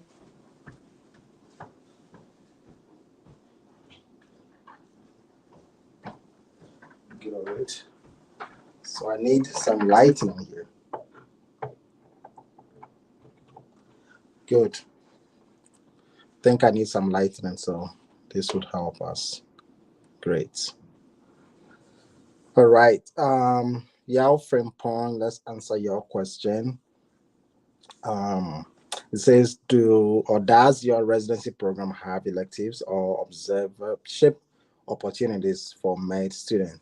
Yeah, my residency program does definitely have observership opportunities for people who come around. I see medical students who are yet to apply for cycle. They come and then they do rotations with some of our attendants, especially in the outpatient clinic. I see that a lot. Um, so one, I've seen people with Dr. Main, Dr. Maru, Dr. Obar.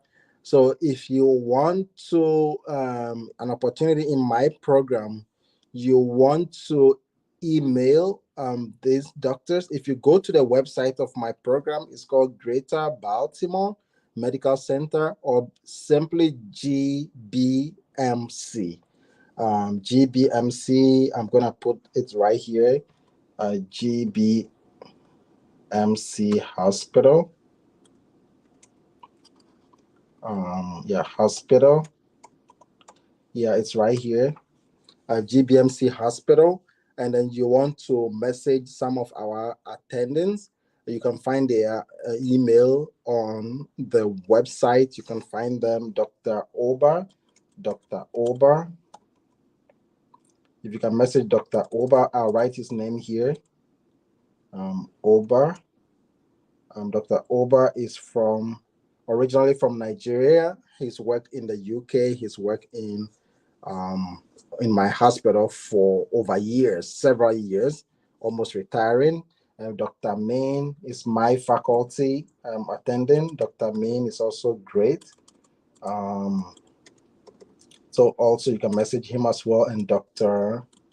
Maru. Yeah, so you can message these attendants, tell them you are interested in coming to do observership with them. And then you want to know more about the program as well, and you want to learn more about how they practice here. And so they can schedule time with you. Mind you, there are people on the list also, so you want to message them ahead of time so that they can put you on the list. And if you are lucky and you are selected, you will be able to come here to do your clinical experience with them. So I hope this is helpful. My program definitely allows that. There was a time when they were not doing that because of COVID, but now it is right there. Now, for those people who are schooling in the US, they will need to come through their med school that arranges, especially I see med students from University of Maryland that come to our program, and they are very much opportuned because they work directly with the inpatients with us residents. So sometimes they carry one patient with us. Only different is they cannot sign the notes as because they are not licensed to, but they just work like us. They see the patients, they follow up with the patients, in and then they write the note, they present during rounds and all that. So that's really um, helpful to them.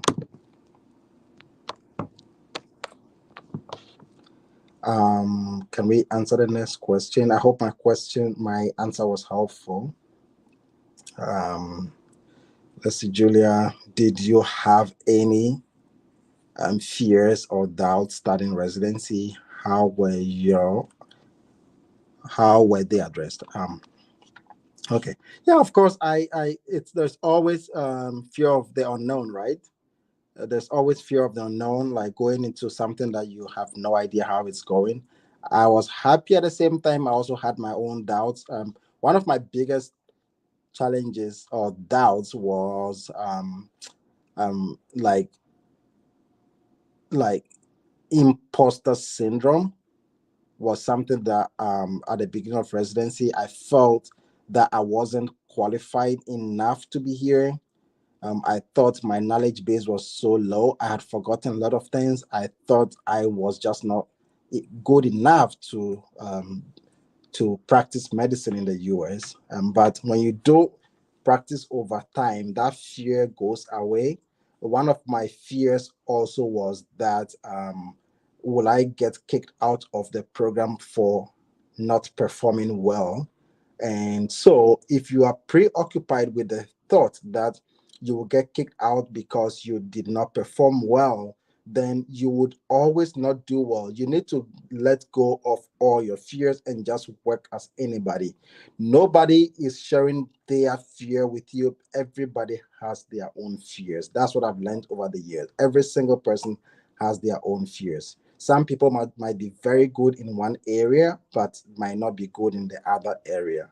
And you will notice that you also have your strength. Maybe you've not come to where you have to exhibit it yet. So just relax. Your time will come, and just take it a day at a time. So of course I had fears too, like everybody who will be scared, or but not to the point where I couldn't get up to go to work. Yeah, I would go to work every day just to become better and better.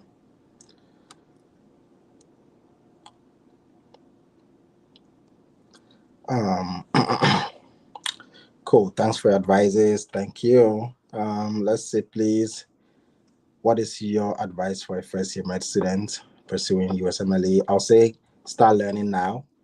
Start learning now. There's no better time to start learning than first year, because the US students start learning day one of their med school towards the USMLE, and their lecturers teach them from day one what they should expect on USMLE and how they should focus on the USMLE and how they should study for it. So start learning now. This is the best time to start learning. I wish somebody told me when I was in first year of med school. I would have taken maybe step one by fourth year of med school as an IMG, and then right when I finish my sixth year, I would take step two, and I would have finished residency by now. Yeah. So start learning now. There's no better time to start than now. That's my advice for you. Um, let's answer the next question.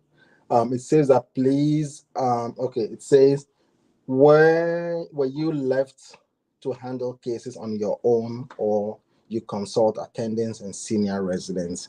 Yeah, so you always have support. Always. No patient is left for you, especially the intern, to decide. Even when you are in second year, nobody leaves anything to you. In third year, nobody leaves anything to you. You have more autonomy to make additions or to make treatment decisions. All you need is a blessing from your attending. Okay, this patient has come. This is what I want to do for the patient.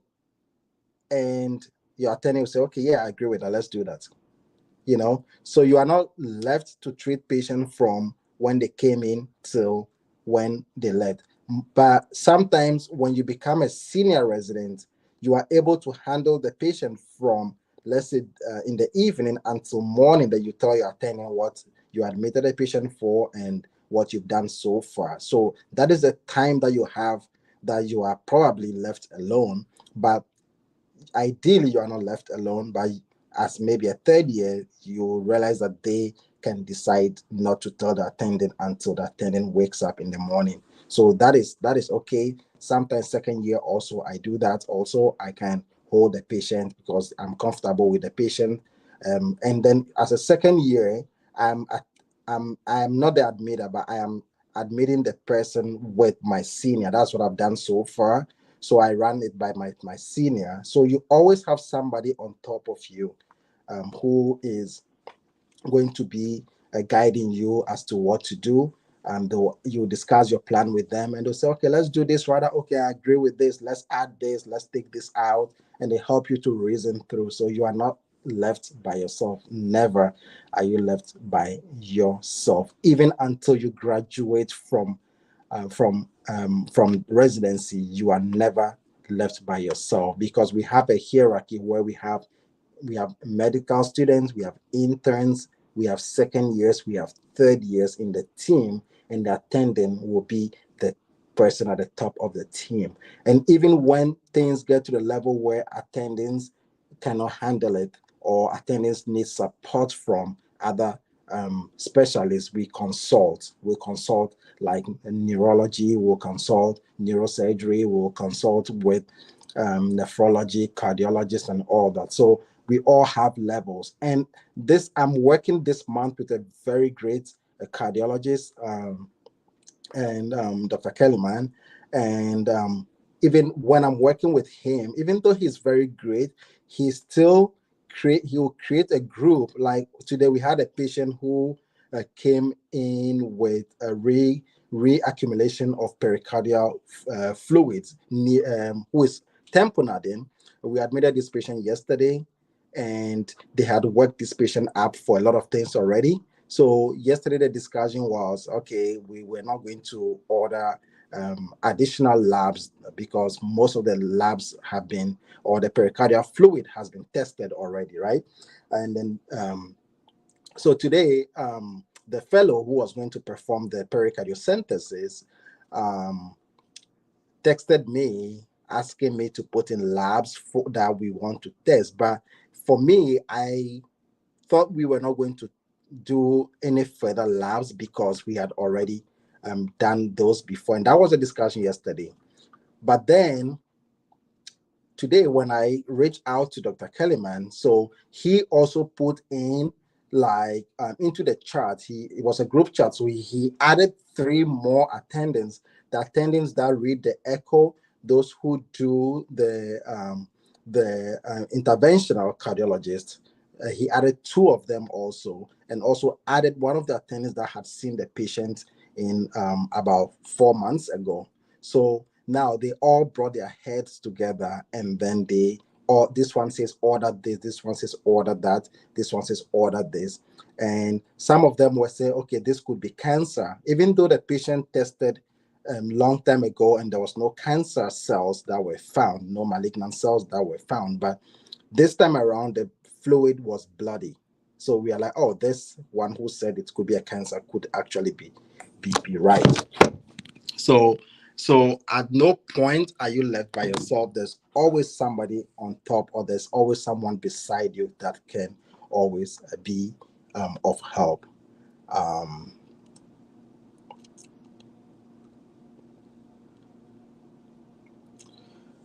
all right. So Julia is asking further question. I hope I answered the first one. How did you found your USMLE journey? How did I fund my USMLE journey?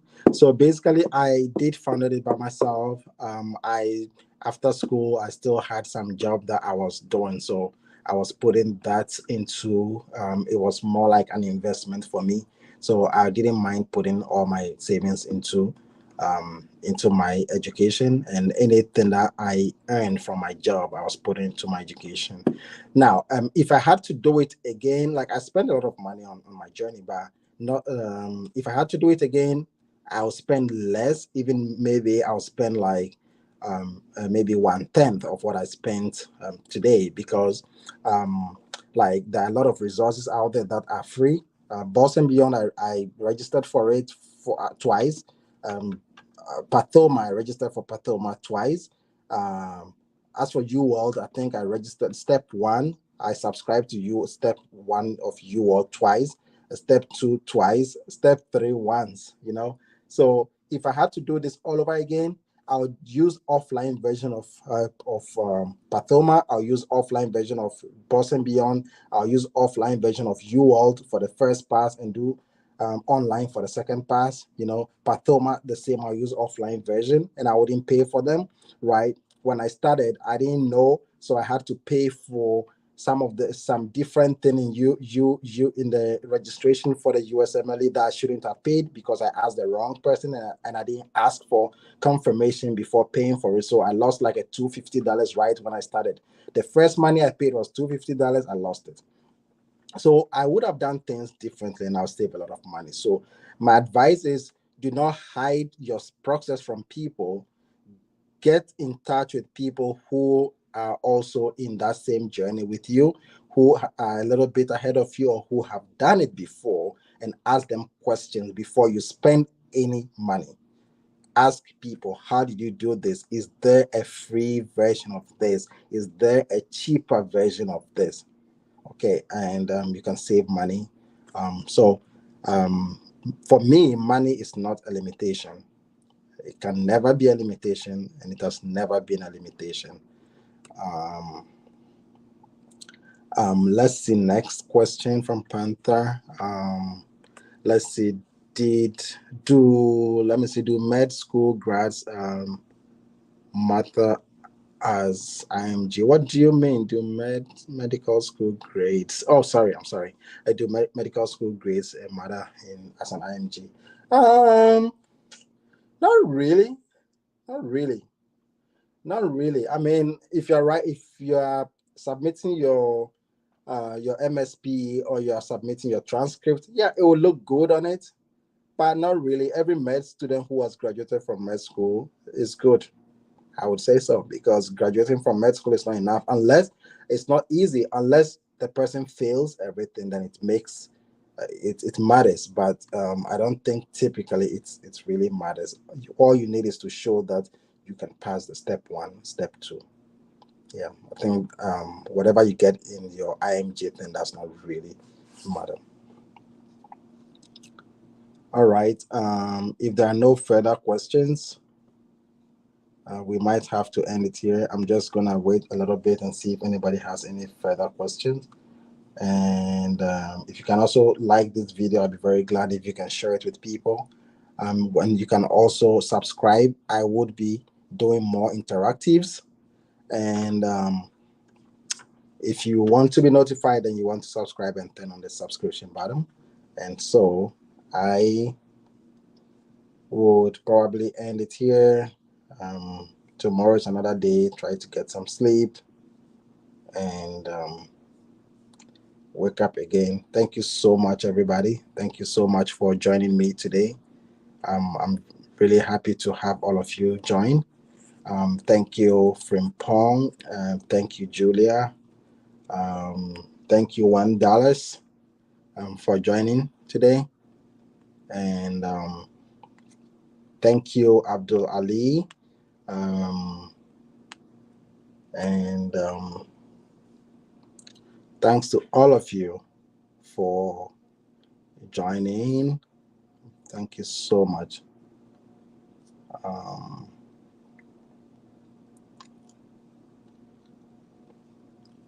thank you so much. Thank you so much for joining me today.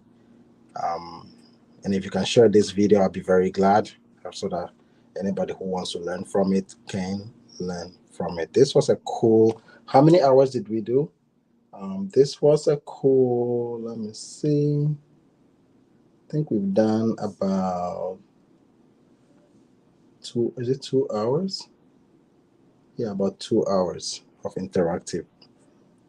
Yeah, I'm very blessed to have all of you this evening. If you don't have any more questions, I'm just going to wait for a few minutes. And if you have any questions, I can talk about it. Yeah, we've done 2 hours, 1 minute, 24, 25, 20 something seconds. Um, yeah, 2 hours. Yeah, there we go. 2 hours. Yeah, time goes by very fast. Yeah. Yeah. One thing I used to say is when you start like a journey like this, the people who believe in you are less than the people who don't believe in you. Now the choice is yours to make. Um, you want a better life. You want something that is daring. You want um, yeah, you want to practice in the US. You know, of course, other than being in like let's say practicing in the state of the art facilities that we have here in the US. Of course, your living conditions also matter. After loving your job, the pay also matters. So that's another thing also. So if you are looking at getting a good pay for your hard work, then it is the right thing to do. Right thing to do. A lot of people will doubt you. Even you might doubt yourself too. But little do you know how much powerful that you are, how much power you have to move the the to move whatever you set out to do. Um, yeah. So we are built to face challenges and overcome them. So um, I remember, like, when I told, I think I shared this story with somebody, that I wanted to take the USMLE. The first thing was, it's hard, and I, do you think you can do it? And from the way people sound, you realize that because they think they know you better than you know yourself, they would definitely discourage you, because they know your potential. They know that when you were going to school, you were you were probably the last in the class, right? You were scoring low. If they're looking for those who are first from the bottom, you are part of them, or maybe you were just floating in the class. You were never the first. But what people forget is that whatever you set out to do, if you are determined and you are ready to repeat over and over, you would eventually get good at whatever you want to do. So don't look at yourself today and say, hey, I'm not good. I'm not able to study. I'm not academically good. It's not about being that. Is This journey is for the people who can get up every day and say, I still want to read. I can sit on my back and still read. Even though I didn't do well yesterday, I will still read and be good. When I started with steps, like it didn't just go smooth one day, it was coming back to the same thing over and over, and don't give up. So it's basically like that. Don't give up. Just keep pushing. Keep pushing.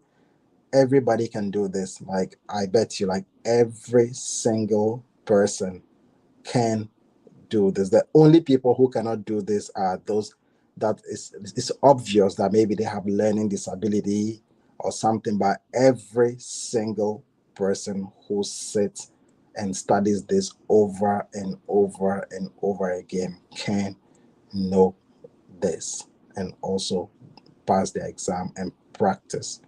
Okay, so a good job to all of you. Just keep pushing. If you haven't started yet, start now. The time is to start now. If you don't start this year, and if you have to use like 3 years for this journey, then you always have 3 years that you have to go. So if you start this year, then next year you have two more years to go, right? The next 2 years you have one more year to go. But if you don't do this year, then you still have 3 years ahead of yourself. If you don't start next year, you still have the 3 years there waiting for you. So you better start now and start killing the time day by day. Start killing the time day by day. Okay? Every day. So when I started residency, we were told that it is 1,000 days of training to become independent practitioners, right? 1,000 days. Little did I know that I have already done over almost 400, or five, or getting close to, soon I would have done 500 days. Like, almost half of the journey is it's almost done, you know. So next year, when people come into residency, then I would have done 2/3 of residency already, you know. So that 1,000 days, we are getting close. And if you have 1,000 days to also prep for steps and march into residency, then you better start now. And every day, get up and shun all other things that you do that steal your time away. Sometimes we stay on the phone, we just stay on the mobile phone. I do it too, but I wasn't doing it when I was studying for steps. That's for sure. And I wasn't spending time on Facebook or Instagram when I was studying. I would rather use that time to do videos for YouTube than to just spend time going through TikTok. Like, right now, I don't have TikTok. So if If you are someone who wants to focus on this, then all distractions, social media, there are billions of videos that people have done, billions of videos that people have done that would distract you. And it's so nice to keep watching and laughing, but remember, those people are making money from the time that you are spending. They are living their dream. They want to be a video maker, a skate maker. They want to be comedians. They, I'm not saying don't watch their videos. You can, but it should be purposeful. It should be after you have studied and you are tired and you want to deflate. That is when you go and then watch those videos. But when you wake up in the morning, that shouldn't be the first thing that you want to do. Take your books, study first, and then in the evening or at night when you want to deflate or relax, then you go on to those things. Discipline is one of the important assets that you need for this journey. So, um, if you want to start now and start studying, and you'll be at wherever you want to be. All right. It's I believe it's time to go. Um, it was good having all of you.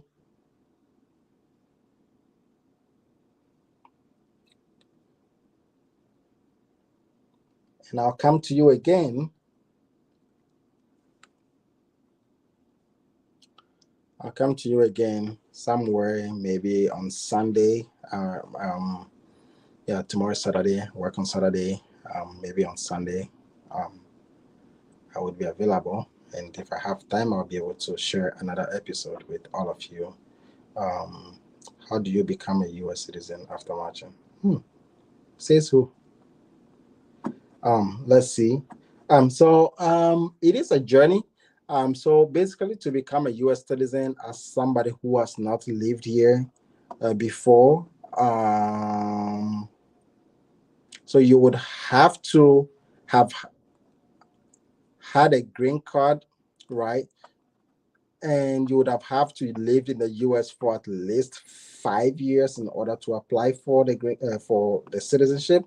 So, one, say you have marched into residency and your program uh, gave you a visa, right? They sponsored your visa, so you have that visa. Now, after graduating from your residency, you are still carrying your, I think it's H-1B visa, if I'm sure. I don't know those visas, So I think it's H-1B visa. So after you graduate from your program, then you can take up jobs with some hospitals, and then they call that a visa waiver program. So the hospital employs you and they contract you for maybe 2 or 3 years. And within that years, they are working on your documents to give you a green card. So you work with them for 3 years, you finish, and they give you the green card. And once you get a green card, you would have lived in the country for 6 years because you did residency for 3 years, and you also um, you also um, work with for the visa waiver for another 3 years. So you would have lived in the country for 6 years. So at that point, you should qualify to apply um, for um, your citizenship. So I think that is how it works. Now, at most important thing is to have the green card. That is the most important thing to have. That's the green card. So once you have that, citizenship doesn't really matter to me, because you have a green card, you are authorized to work, right? So being a citizen, the difference it makes is that you can vote in elections, and maybe you can exit and enter the US at any time that you want. You can exit for how many years and come back after any time that you want. So it's not really important.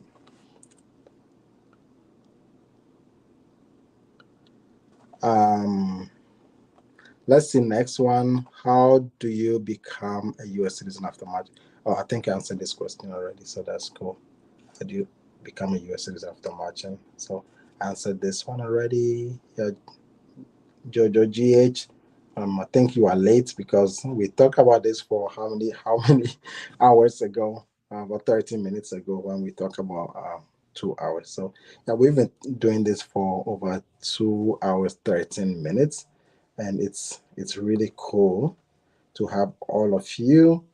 If you haven't subscribed yet, please do subscribe to the channel, and I'll be bringing you more videos in the future. Okay. All right, everybody, let's call it a day. Good luck to all of you. Good luck to everybody. One day, I hope you all march into residency and become attendants. And remember this day, it's part of the journey. Bye.